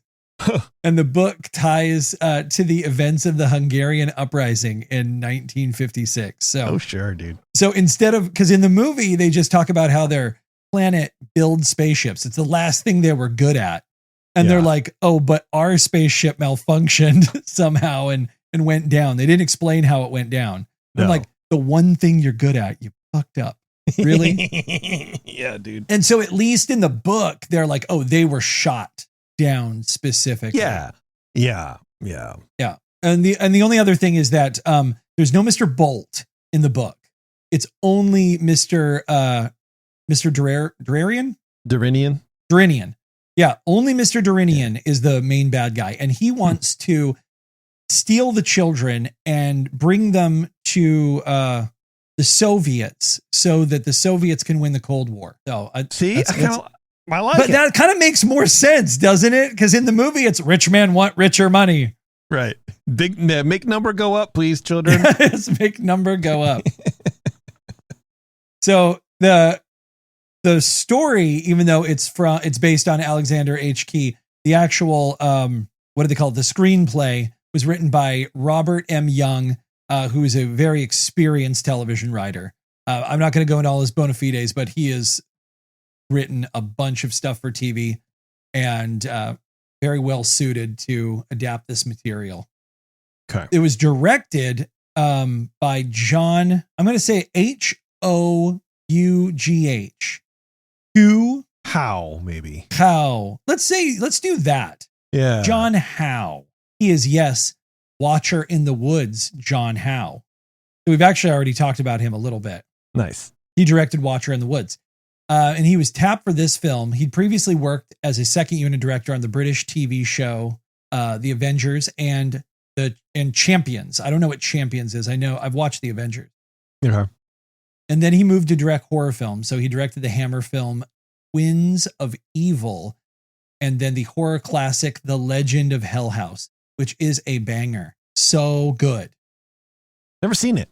I've heard about it all the time. It's great. But I've never seen it. The book and the movie are so good in like different ways. Like they're very similar. They're not exactly the same. They're both very well made. And then he also directed the American 1974 dark comedy crime thriller, Dirty Mary, Crazy Larry. Okay. After Escape, he went on to direct the sequel, Return to Witch Mountain, as well as the aforementioned Watcher in the Woods, and an obscure film that I really liked called American Gothic. And it had Yvonne Carlo or Yvonne de Carlo in it, who plays Lillian Munster.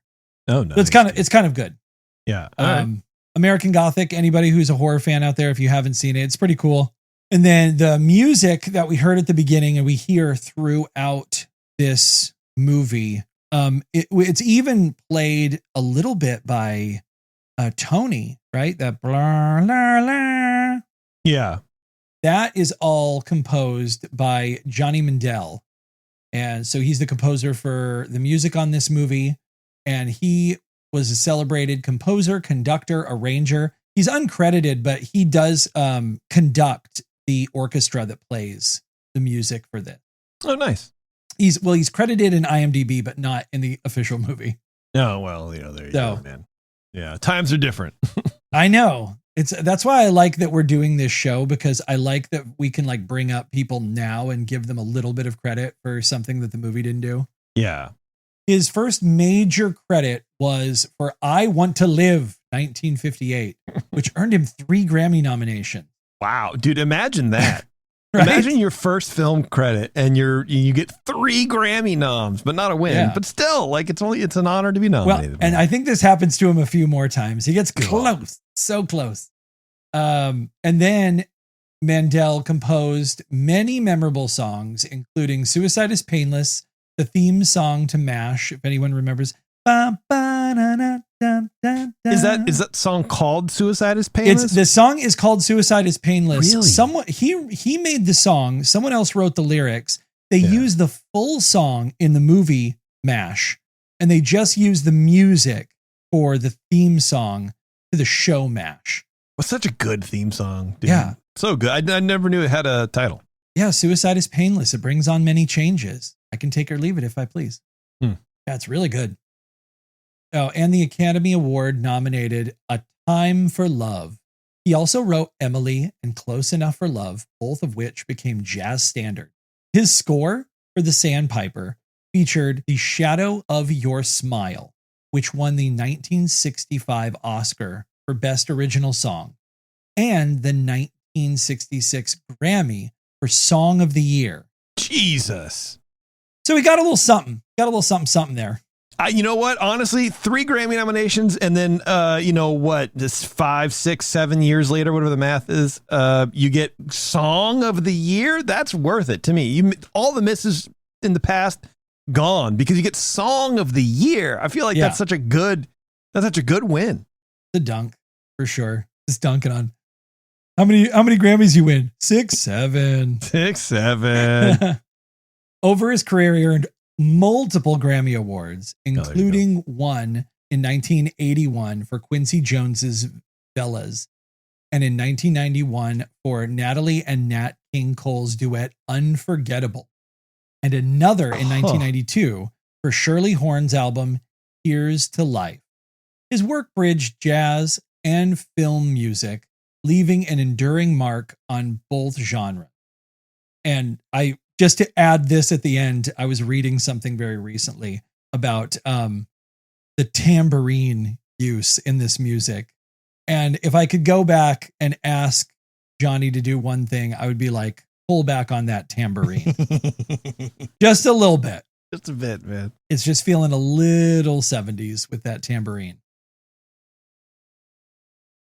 So the kids, which is funny because when you read this, it's Tony Malone, right? Tony and Tia Malone. Yeah. It's when you read it, if you hadn't seen the movie, it looks like Tony Maloney, which is even funnier. I really wish they'd gone with that. Hey, Tony Maloney. Hey, I'm Tony Maloney. But Tony Maloney was played by Ike Eisenman. And he was born in Houston, Texas, to Ruth Ann and Albert Abel Eisenman Sr., who was known locally as Cadet Don, the host of a children's TV show on KTRK from 1959 to 1968. Wow, that's a good run. Know, right? My father was a child's TV show star.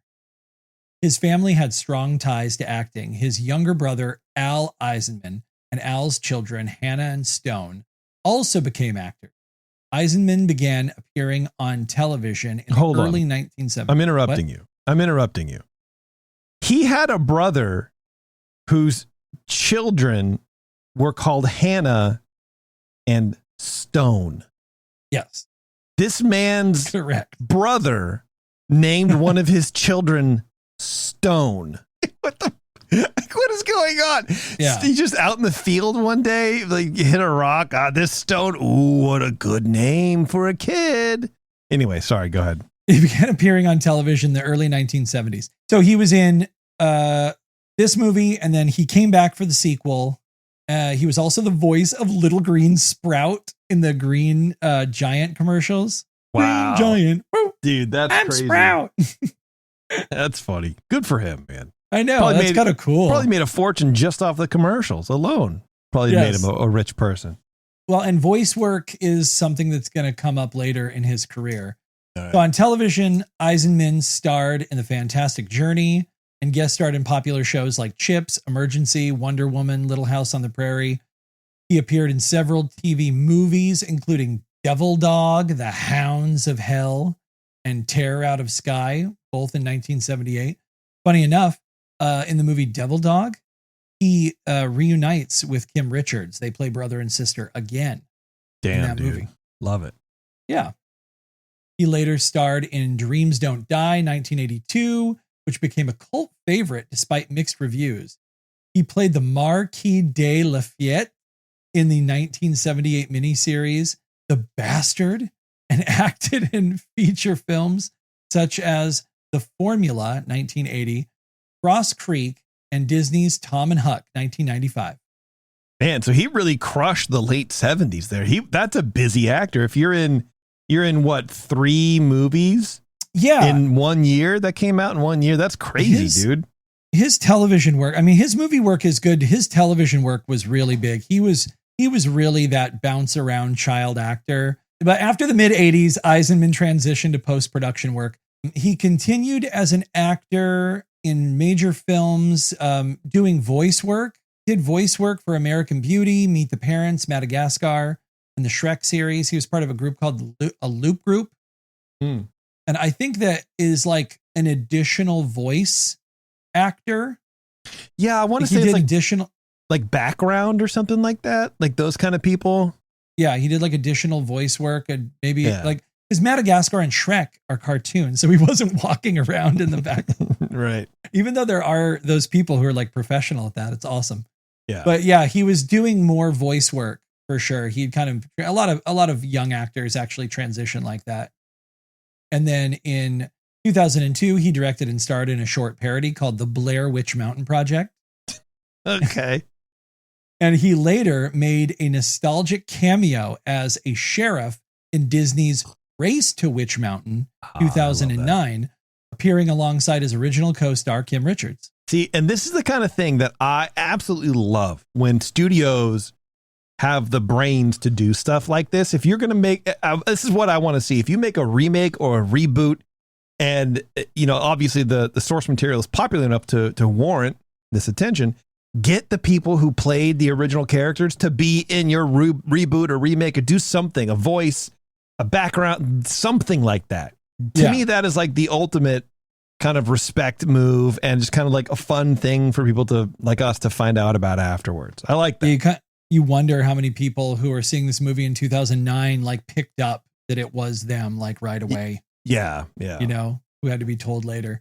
One thing that doing this had totally left my mind and then had come back to me while I was researching is the fact that Ike was also in the movie Star Trek II Wrath of Khan. This breaks my heart because he plays Scotty's nephew, midship Peter Preston.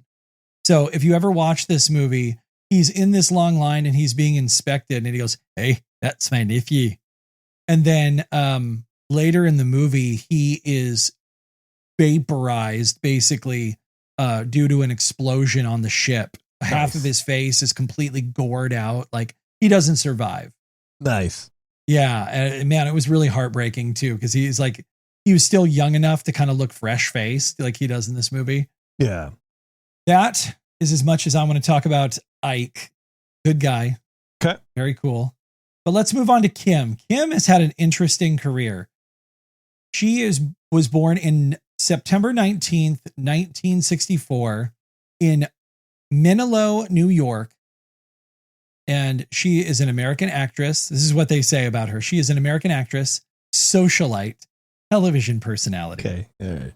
She began acting as an infant in commercials and became famous as Prudence Everett in the TV series Nanny and the Professor, a show which I used to watch on FX before FX became really big. They had to buy these packages of old shows. Yeah. And so Nanny and the Professor was a show that was on there. Right. Her breakout came with starring role on Disney films like Escape from Witch Mountain, Return from Witch Mountain, and No Deposit, No Return, which we still need to see.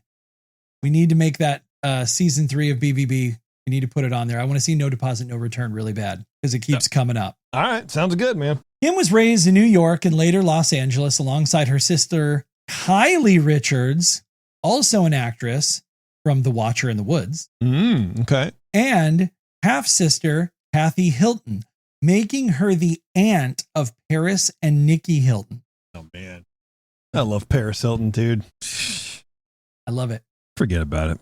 During the 1970s, Richards was a staple on family television, appearing in Disney's Whiz Kids, Capers series, and guest starring on hit shows such as Emergency, Chips, Love Boat, Little House on the Prairie. She often acted alongside her sister Kylie, including in the 1977 thriller The Car. Good, dude. So thrilling, The Car. Right. As a young adult, she appeared in Meatballs 2. Oh, Meatballs. Tough Turf. Dude. I love Meatballs. Yeah, dude.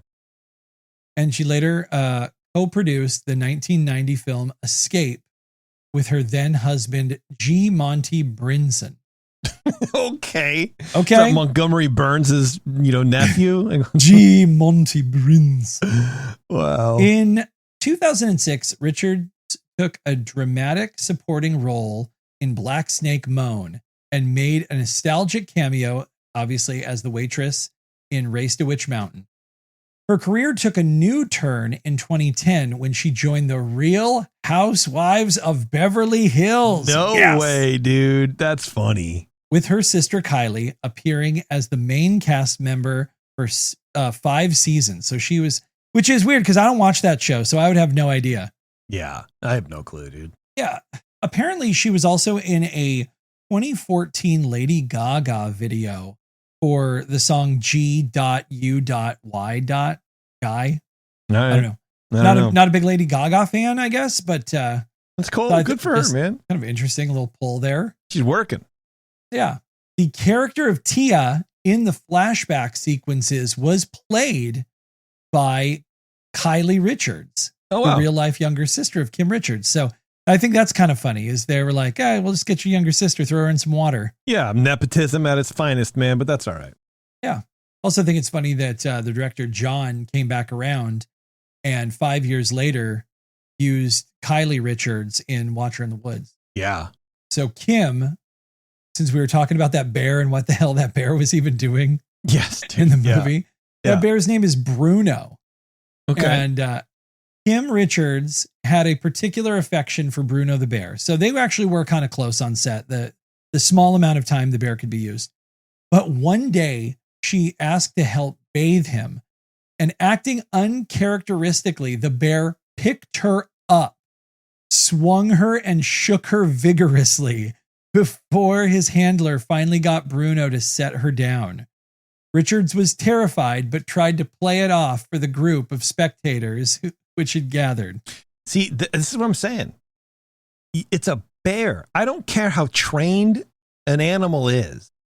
It is a bear. Like this is what I understand. Lion tamers get mauled, tiger tamers get mauled all the time, and they work with the animal 24/7. This is a child. Can I wash Bruno the bear? Sure, Kim. Oh, suddenly you're 12 feet in the air and you're in 3 pieces. That's weird. I don't know if I would come back from that. Like I feel like that would cut me to my like my inner core. Just being this is the moment I die. I mean, you think that child actors are already kind of weird because they're already sort of like advanced emotionally, or at least outwardly, you know what I mean? Because they're around adults so often that they kind of act more adult than they really are, which is why I don't really like child actors, because they always seem forced. But anyway, that's a different story. Yeah. But like I would imagine, so she's like, trying to play it off in that way, like, oh no, it's fine because that's what adults would do. But inside, she's probably crapping herself, and she probably took some therapy to get over, because that is an insane moment to be facing down when you're 10. Yeah, or she didn't take the therapy, and it led to poor behavior down the road. Like, if I was her, I'd just go get in a closet and get it all out. Yeah, done, dude. Yeah, Jesus. Yeah. Well, Jason O'Day was played by Eddie Albert, who I have a soft spot for. Born Eddie Albert Heimberg. He began his acting career in 1938. A star of stage and screen, he was perhaps best known for his role on Green Acres. Again, a show that I used to watch on Nick at Night. I've watched all these shows. I don't know what to tell you. Yeah, Nick at Night was very good to me. Yeah, I've seen a few Green Acres, kind of things. Like I enough to recognize, recognize it. Oh, he was also on Petticoat Junction, because Green Acres and Petticoat Junction were, I think, spin-offs of each other. Pretty cool. Mm-hmm. And on that show, he played Oliver Wendell Douglas. He was on that show from 1961 to 1971. His parents were not married when Albert was born in 1906.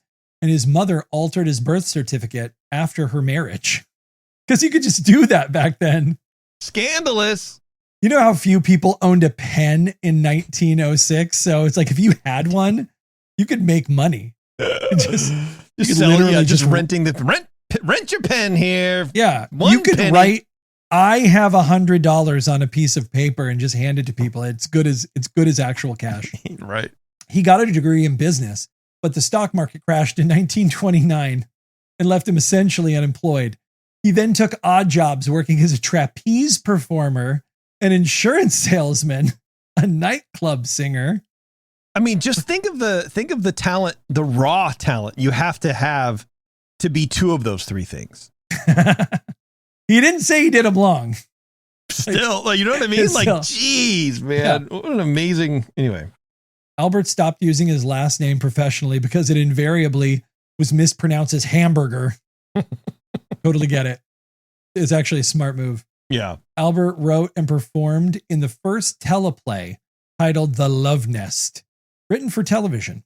Done live, not recorded on film. This production took place November 6, 1936, and originated in Studio 3H, now 3K, in the General Electric building at Rockefeller Center, then called the RCA building. Oh, how these names change. Yeah, right. Thanks, sponsorship. In New York City, and was broadcast over NBC's experimental television station, W2XBS. Now, WNBC TV. WNBC. Yeah, I thought it was really interesting, too, because it's like, it was at a time where they were, I mean, first of all, NBC's experimental television station. You kind of forget that, like, this was all new and fresh, and nobody knew what was going on. And then you mean to tell me that this guy, he was a former trapeze performer and he wrote the very first teleplay in television history? You crazy? That's insane. Sorry. It's so cool. On September 9th, 1942, Albert enlisted in the United States Coast Guard and was discharged in 1943 to accept an appointment as a lieutenant in the U.S. Naval Reserve. He was awarded the Bronze Star with Combat B for his action during the invasion of Tarawa. Is that Combat 5? I'm guessing 5. Yeah. Let's say that again because that's okay. Let's do that. I don't know nothing about nothing. Yeah, man. Okay. He was awarded the Bronze Star. You know, if anything, you're kind of like Ron Burgundy, where you'll just read whatever's put in front of you. If it's V, I'm going to say V. I don't know what it is. I know. That's what I'm saying. You're just like, V, that's it. Why would I assume that it's anything but the letter V? Because that's why what would they I wrote. assume it's any? I can't think no thoughts. Yeah, right. All right. Sorry, go ahead. No, but, damn. He was awarded the Bronze Star with Combat 5 for his actions during the invasion of Tarawa in November 1943, when, as the coxswain of a U.S. Navy landing craft, he rescued 47 Marines who were stranded offshore and supervised the rescue of 30 others while under heavy enemy machine gun fire. Dude. Killer. Albert was active in social and environmental causes, especially from the 1970s onward. In 1970, Albert participated in the creation of Earth Day. Wow. I'm Eddie Albert. That's crazy. Albert founded the Eddie Albert World Trees Foundation. That's the commercials that I remember, his World Trees, and was national chairman of the Boy Scouts of America's conservation program. Oh, that's cool. Yeah. He was a trustee of the National Recreation and Park Association and a member of the U.S. Department of Energy's advisory board. TV Guy called him an ecological Paul Revere. I'll take it. Okay. All right. He joined Albert Schweitzer, Dr. Albert Falls. Yes, right. In a documentary about African malnutrition and fought agriculture and industrial pollution, particularly DDT. Albert promoted organic gardening and found City Children's Farm for inner city children while supporting eco-farming and tree planting. Albert was also a director of the U.S. Council on Refugees. Okay, so he's a woke, liberal, bleeding heart, socialist, communist, Marxist, Leninist. I got it. All right. What a good dude, man. Like this is what I'm saying. You have, influence and money and, confidence and connections. Yeah. And you're doing something positive, not just because it benefits you, but specifically because it benefits people who aren't you. Yeah. And that's what we need more of, people with money doing stuff like that instead of buying a $600 million yacht. Yeah. Or buying up tech so that they can dunk on people. Right. Ridiculous. Yeah. What a good dude. Donald Henry Pleasance, who played the stone-faced Mr. Duranian, was born way back in 1919. His career started on stage where he developed a reputation for playing nervy, unsettling characters. Yeah. I like that. Yeah. Twitchy. He's a twitchy guy. Until 1941, he worked in repertory theater. Until leaving rep, he had a rebellious nature and often upset theater directors and managers, leading to him being dismissed, which to me doesn't seem like Donald Pleasance at all. No character have I ever seen him be a wild child, really. You know what? I was thinking about this because I'm not extra familiar with his work, but I've seen him in enough stuff to, get a feel for he's a character actor. I guess he's one of those people like a De Niro where it's like, it's a known quantity, right? Mm-hmm. But I could see him going like, no, I really feel like it should be played like this, or I should be doing this, or you know what I mean? Like some sort of like thing being uppity about it. And the director's like, no, I don't want that. That's too weird. I want it to be a little more mellow. And he's like, no, it needs to be this. And I could see that kind of conflict. Yeah, but when I hear, I guess that's my thing. When I hear the term rebellious, I think like loud, almost like punk. Oh, where it's like, you're right in the fact that he would probably go, no, I must insist. Yeah. I must. It makes no sense to read him like that. Right. Yeah, like, that's very British, very to me, cordial, but frustrated. Yeah. To me, that's rebellious actor, is to just kind of like do whatever you want. I think of people that just flipping tables. I'm out of here. In December 1939, Pleasance initially refused conscription into the British Armed Forces, registering as a conscientious objector, but changed his stance in autumn 1940 after the attack upon London by the Luftwaffe. See, the Germans, man, you upset Donald Pleasance by bombing London, and now you got Donald Pleasance on your butts. That's it. I feel we have woken a sleeping Britishman. Yes. So he volunteered with the Royal Air Force. He served as an aircraft wireless operator with number 166 Squadron and Bomber Command. Oh, Bomber Command sounds rad. Yeah, with which he flew almost 60 raids against the Axis powers over occupied Europe. On August 31st, 1944, his Lancaster NE-112 was shot down during an attack on Agenville, France. I'm sure that's not how you say that, but that's how I will be saying it. Right. And he was captured and imprisoned in the German prisoner of war camp, Stalag Luft 1, actually. Yeah, I think so, yeah. Pleasance produced and acted in many plays for the entertainment of his fellow captives. Sounds like Hogan's Heroes to me. I don't know. This stuff drives me crazy because we always hear about these terrible things in World War II, and World War II was terrible. But you also cannot underestimate the gentlemanly qualities of like Germans and the French in like occupied France.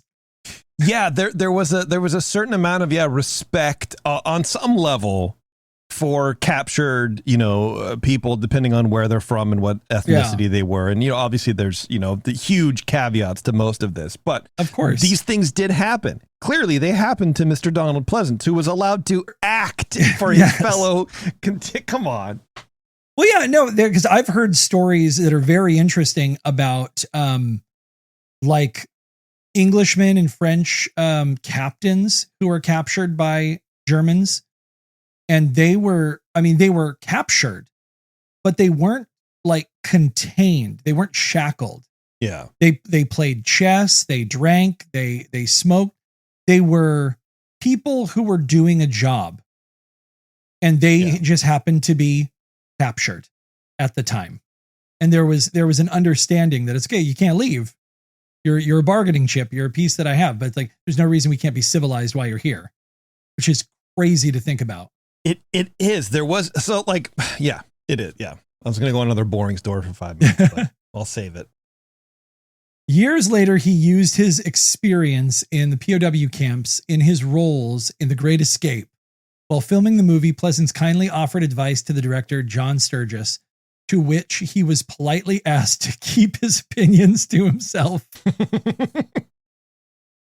Later, when another actor on set informed Sturgis that Pleasance was actually imprisoned in a German POW camp, Sturgis requested his technical advice and input on historical accuracy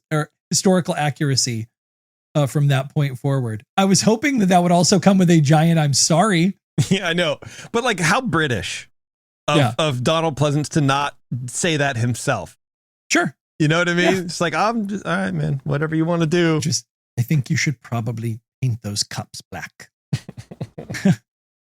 On screen, Donald played similar intense characters as he was known for on stage. Characters like villain Blofeld from James Bond, You Only Live Twice, one of my faves.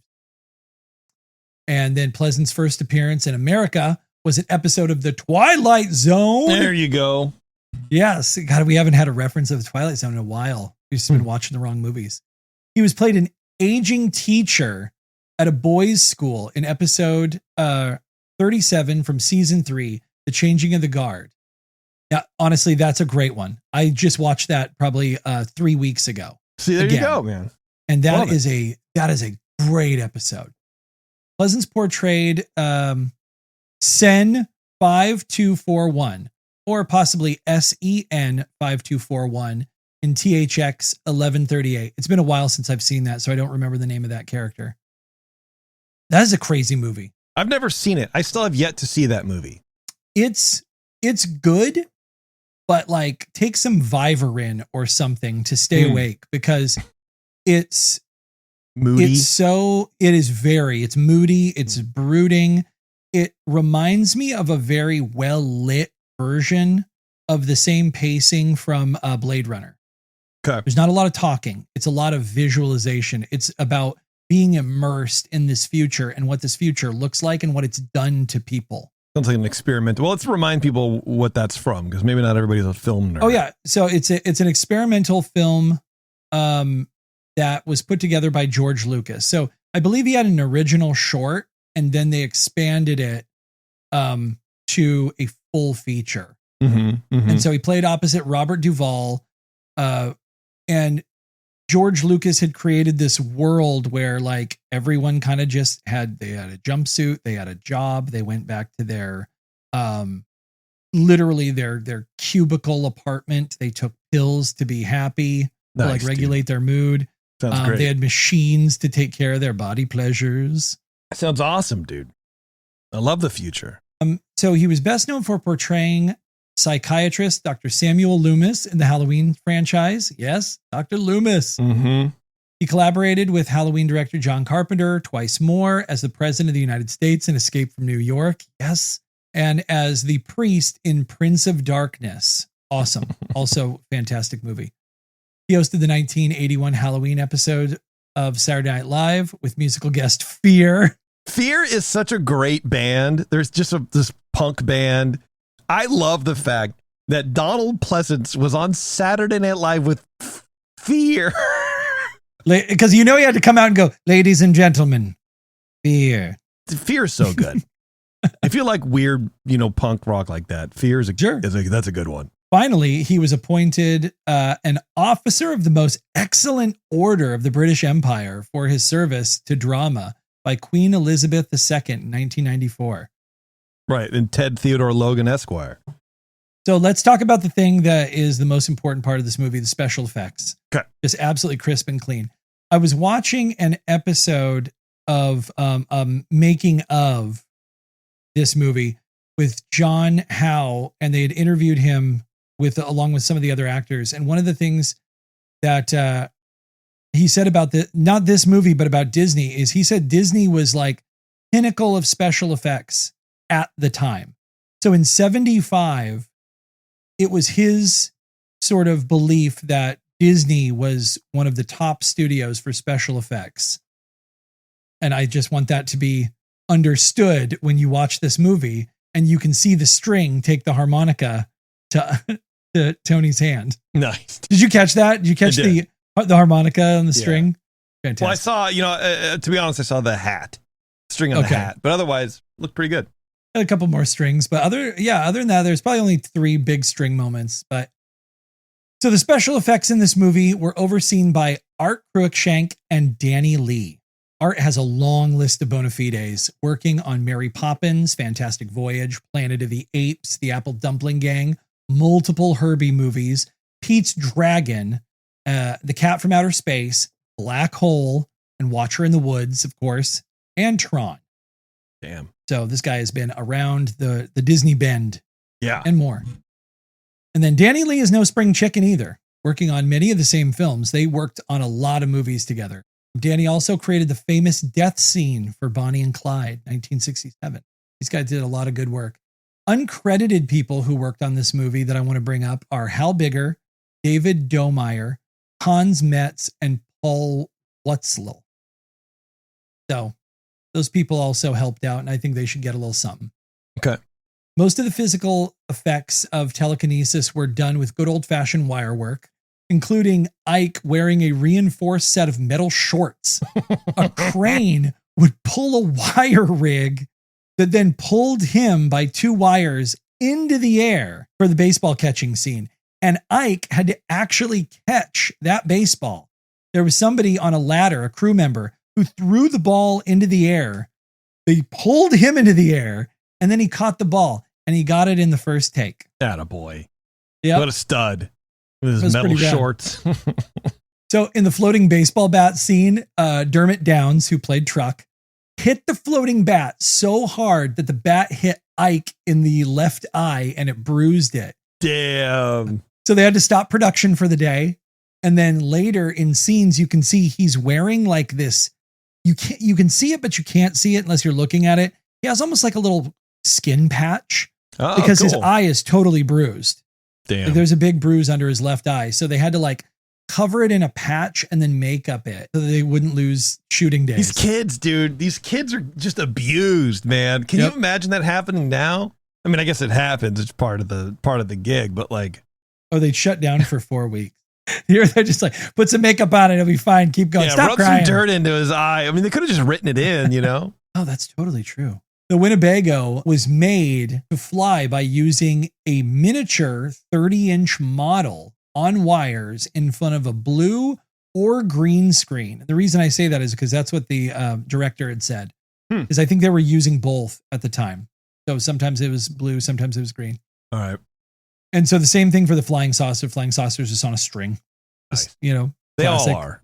Just was his, any picture you've ever seen of flying saucers on a string. Nothing is. It's once Ed Wood did it. It's not real. Plan 9. They've all done it. Yeah. The RV itself was a 1974 Dodge Sportsman B300 Mini Winnie Winnebago. I love that thing, dude. I would rock that for sure. It was pretty cool. Pretty solid Winnebago. Yeah.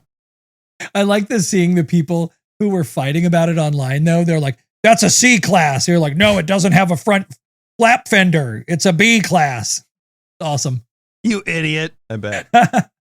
Aristotle Bolt's flipped over helicopter was a Hughes OH-6 K-use helicopter flipped upside down so that it looked like the blades got stuck in the dirt, but it's all bolted kind of to the ground so that the body will rotate. Nice. Obviously it's, I feel like anybody could figure that out, but I thought that was fun to add. Yeah. They kind of just flipped it over and made it spin the opposite way. The marionettes in the playroom sequence were all puppeted above the camera by actual puppeteers. So one of the puppeteers, Bobby Baker. Yeah. Well, I mean, because like you could just have them like on strings and people like they weren't just done by like crewmen or something. Like they hired actual puppeteers. Yeah, no, I that's just what, meant, of course, what like, I mean. I don't know. I guess I assumed they would be like, you know, people who knew what they were doing. I guess that's all. Versus like mind control. That's all I meant. No, I thought you were being like, of course they were like I don't know if they wanted to pay professional puppeteers to come in. I mean, that's not. The scene was kind of like innocuous, but it's cool. So they had an entire team of puppeteers. And so where you could see the controls for the puppets, the wires were painted like the background. So they were painted a background color, and the wires above the controls went up to a duplicate set of controls where the puppeteers were like really controlling them. So It's kind of that effect where you can see the handles kind of floating in space. Yeah. And you can't really see the wires on them. It's because the wires were painted so that you couldn't see them. But then basically it's just really, really, really long wires. Yeah. Nice. And the guys are doing the thing. Sounds cool. And so one of the main puppeteers, it was named Bob Baker, and the marionettes still are used for performances at the Bob Baker Marionette Theater, which has been designated a historical landmark in Los Angeles, California. So if anybody wants to go see those puppets, there you go. So we were having a discussion about Snow White. Yeah. The kids go to see Snow White. The movie comes out March 1975. And you had asked me, was Snow White out in 1974? because I had a theory that they put Snow White in this movie because Ron Miller knew they were going to re-release it the following year or a little bit after. So it's more like a pre-advertising. So kids would see this movie and they go, they're watching Snow White? That's weird. And it's fresh in their minds for it to come out. That would be cool. I'd love to see Snow White in the theater. That was my thought. So that's why I put you on the case and I want to figure it out. Oh, Jason, you will not be disappointed. Because Snow White was re-released in theaters on December 20th, 1975. See? 9 months after this movie was released. It was released into theaters. Diabolical work. It's so good. It's a classic Disney, but also just so good, man. Yep. It was re-released in theaters multiple times. 1952, 1958, 1967, 1975, 1987, and 1993. Hell yeah, so dude. They just went back to that well. Yeah, they dipped that well a lot. I mean, that's how they got a lot of stuff funded by just going back and re-releasing stuff. We need to make some money. Re-release Pinocchio. Escape to Witch Mountain was shot at the Walt Disney Studios, Carmel, Monterey, Felton, Santa Cruz County, Menlo Park, Pebble Beach in North California, and Palo Alto on California Avenue. See, I know you got this from the internet. Pebble Beach is not Northern California. Okay, these are people who don't know what the fuck's going on. That's what the internet tells me. Monterey is not Northern California. I'm drawing the hard line. Sorry. I feel this is more opinion than actual map. Maybe. Yes. This is not geographical information. However, everybody in Northern California rejects the fact, the assertion that Monterey, Santa Cruz, Pebble Beach are Northern California. And for me, Northern California ends right at like the Altamont Pass or something like Tracy, right when the valley begins and the turn. Sure. That's Northern California up. Everything else is Southern California. What's Southern, because I would always assume this would be Central California to me, Central Coast. Okay. See, Santa Cruz, I totally would feel like that's Southern California. That feels fully Southern California. No, because it's only here. I'm just making more work for myself, but it's I don't know. It's 2 hours away. It's not that far away. I know, which is crazy though, because I feel like Santa Cruz, when I was growing up, late 80s, early 90s, was Santa Cruz surf, man. Surf, skateboard. Well, you can bro. surf there, but that's what I mean. It's central. Yeah. I think of it as central California. Okay. At the beginning of the movie, we are brought into this gigantic, sprawling manor where all of these orphans are. Yes. And it looks exquisite. It looks so good. It is. It's beautiful. And that place used to be called the Coleman Mansion, ultimately built in 1882. In 1878, inheritance from Bonanza King William S. O'Brien allowed his sister Maria O'Brien Coleman to purchase 165 acres in Menlo Park from O'Brien's partner, James C. Flood. The property was bounded by Ringwood Avenue, Bay Road, Berkeley Avenue, Coleman Avenue, and Arlington Way. Maria hired architect Augustus Levere to design a mansion as a wedding gift for her son James and his bride Carmelita. So it took 2 years to complete, and it has 22 rooms, and it's in the Italianate mansion style. Okay. It was over $100,000 to build, I'm assuming in $1,800. The lumber alone cost a fortune, as the house is double walled and has abundant architectural detail.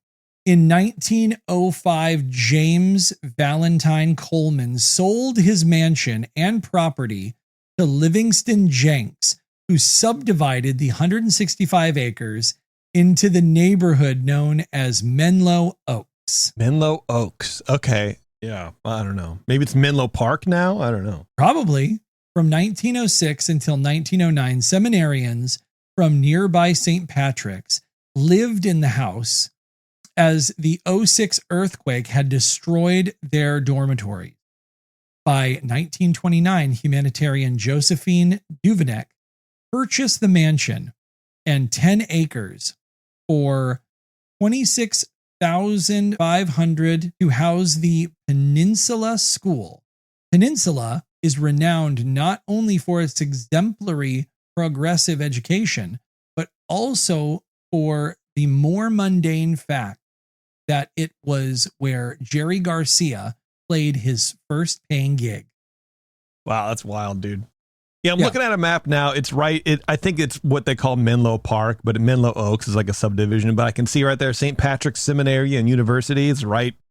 It's like across the street from where the Peninsula School is now. Like the whole thing's right there. It's near kind of the area where Stanford is. Yeah. If someone likes houses, it's worth looking into. I'm not going to go into this whole thing, but there's a ton of architecture in here that's worth talking about and worth learning about. It's really great that this is still standing and wasn't bulldozed to become a Costco. Yeah, I want to go see it. Menlo Park's a long way away, but it's annoying to get to too. But by the way, I have to do it because I do it every show.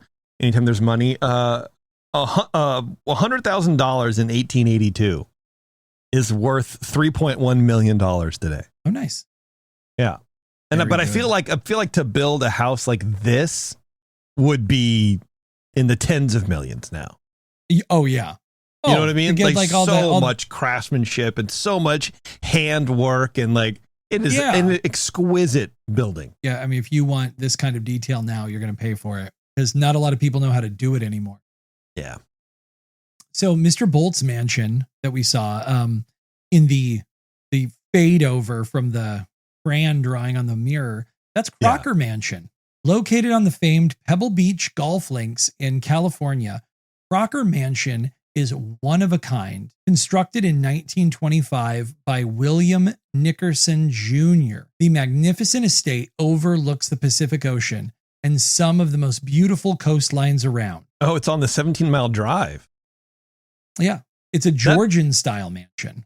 Well, of course it is. I mean, you can tell by the arches. I don't know. Yeah. Yeah, if you ever Northern California and you go to like Monterey area, which is where Pebble Beach is, there's a thing called the 17-mile drive. You have to pay for it, and it's a bunch of houses, but it's 17 miles, winding coast, and some of the most beautiful houses, backdropped against some of the most beautiful coastline you'll ever see. It's an incredible thing to do. Fantastic. And this is on there. Love it. Also, one thing I wanted to call out is they drive over this really beautiful bridge that's near the ocean during the movie. And that bridge, from what I understand, is the Bigsby Creek Bridge. And it's on California Highway 1 in Big Sur, Monterey County. Yeah, you see it. It's classic. You'll usually see it sometimes in like car commercials. Yeah. But it's been in a lot of movies. It's recognizable for sure. Yeah, it's really cool. I like that bridge a lot. The rarest piece of merchandise for this movie is the Witch Mountain Flyer. It is a Frisbee that is adorned with the movie's title and an image of a spaceship. And I'm not the one saying multiple people have said this. I've read it online. There was a guy who was doing a video that I watched who was talking about that. It's an incredibly rare and sought after piece of merchandise for this movie. Wow. What a dumb piece of merchandise. Plastic baby blue Frisbee. What a dumb thing to sell, dude. Yeah. I love it though. That's cool. Well, I'll be on the lookout for it. Yes. And then the last thing I wanted to leave you all with was, especially if you saw, as we played the opening with the dogs chasing the kids and everything. Yeah. That was designed by Ward Kimball. Love it. Million Dollar Duck, Ward Kimball. Hell yeah. And Wayne Fitzgerald. Speaking of the dogs, real fast, and then we're going to go because this is already super long and whatever. But one thing I didn't understand or didn't like about the dogs thing is that like they was such a buildup for the dogs, but the actual involvement in the movie was about 4 seconds. Yeah. And then that was it. And I feel like for all the, can you hear the dogs, Toby? It didn't really go anywhere and bugged me. It bugged me. Like that was the end of the dogs. That was it. They're in the friggin' title. Yeah. But yeah. And you know what bugged me about it also was the fact that they opened with the dogs chasing the kids. Mm-hmm. And so I thought we were going to catch up with the kids having escaped a facility. Kind of like The Secret of Nim or something like that, where like I thought we were watching the kids running from the dogs. Yeah. And we were, and the movie was then going to begin of them hiding in the woods going, what are we going to do, Tony? I don't know. We got to stay low. That would have been sick, dude. Yeah. The movie was fractured and odd, but, it's still worth a watch for sure. Yeah. All right, everybody. That is it. We are wrapping up Escape to Witch Mountain, which is our Halloween episode. I would tell you what movie comes next, but I'm not entirely sure. So just stay tuned for that. If you want to support this show and all the other shows we have on the Ears Up Podcast Network, please go to patreon.com/earsup. It really does help us out. You can subscribe to as little as $5 a month, and it pays for stuff like, our hosting and, all that kind of fun stuff that comes along with running multiple podcasts. So we would appreciate it. You get a lot of extra shows for free. And that's all I'm going to say about that, because we're going to wrap things up here. We got a little carried away with the information here. We went a little over our normal slotted time, but we had a good time. This movie had a lot of stuff to talk about. And, you can't really skimp on some of the acting prowess that we have here on this episode with Donald Pleasance and all these kind of people. You got to talk about them, because that's the fun part about the show for us, is diving deep into all this lore and like who did what and what else they've been in and stuff like that. Yeah, and like learning interesting things about actors that you didn't know. Like actors aren't just people sitting around like getting their nails done. These people, especially these older guys, were out there beating the streets. Yeah, they're real people like you and me. Yeah. All right, everybody. Thanks a lot for tuning in again. I really do appreciate it. And until next time, we will see you later. They've really got blood in their eyes. There's no use trying to reason with them now, sir.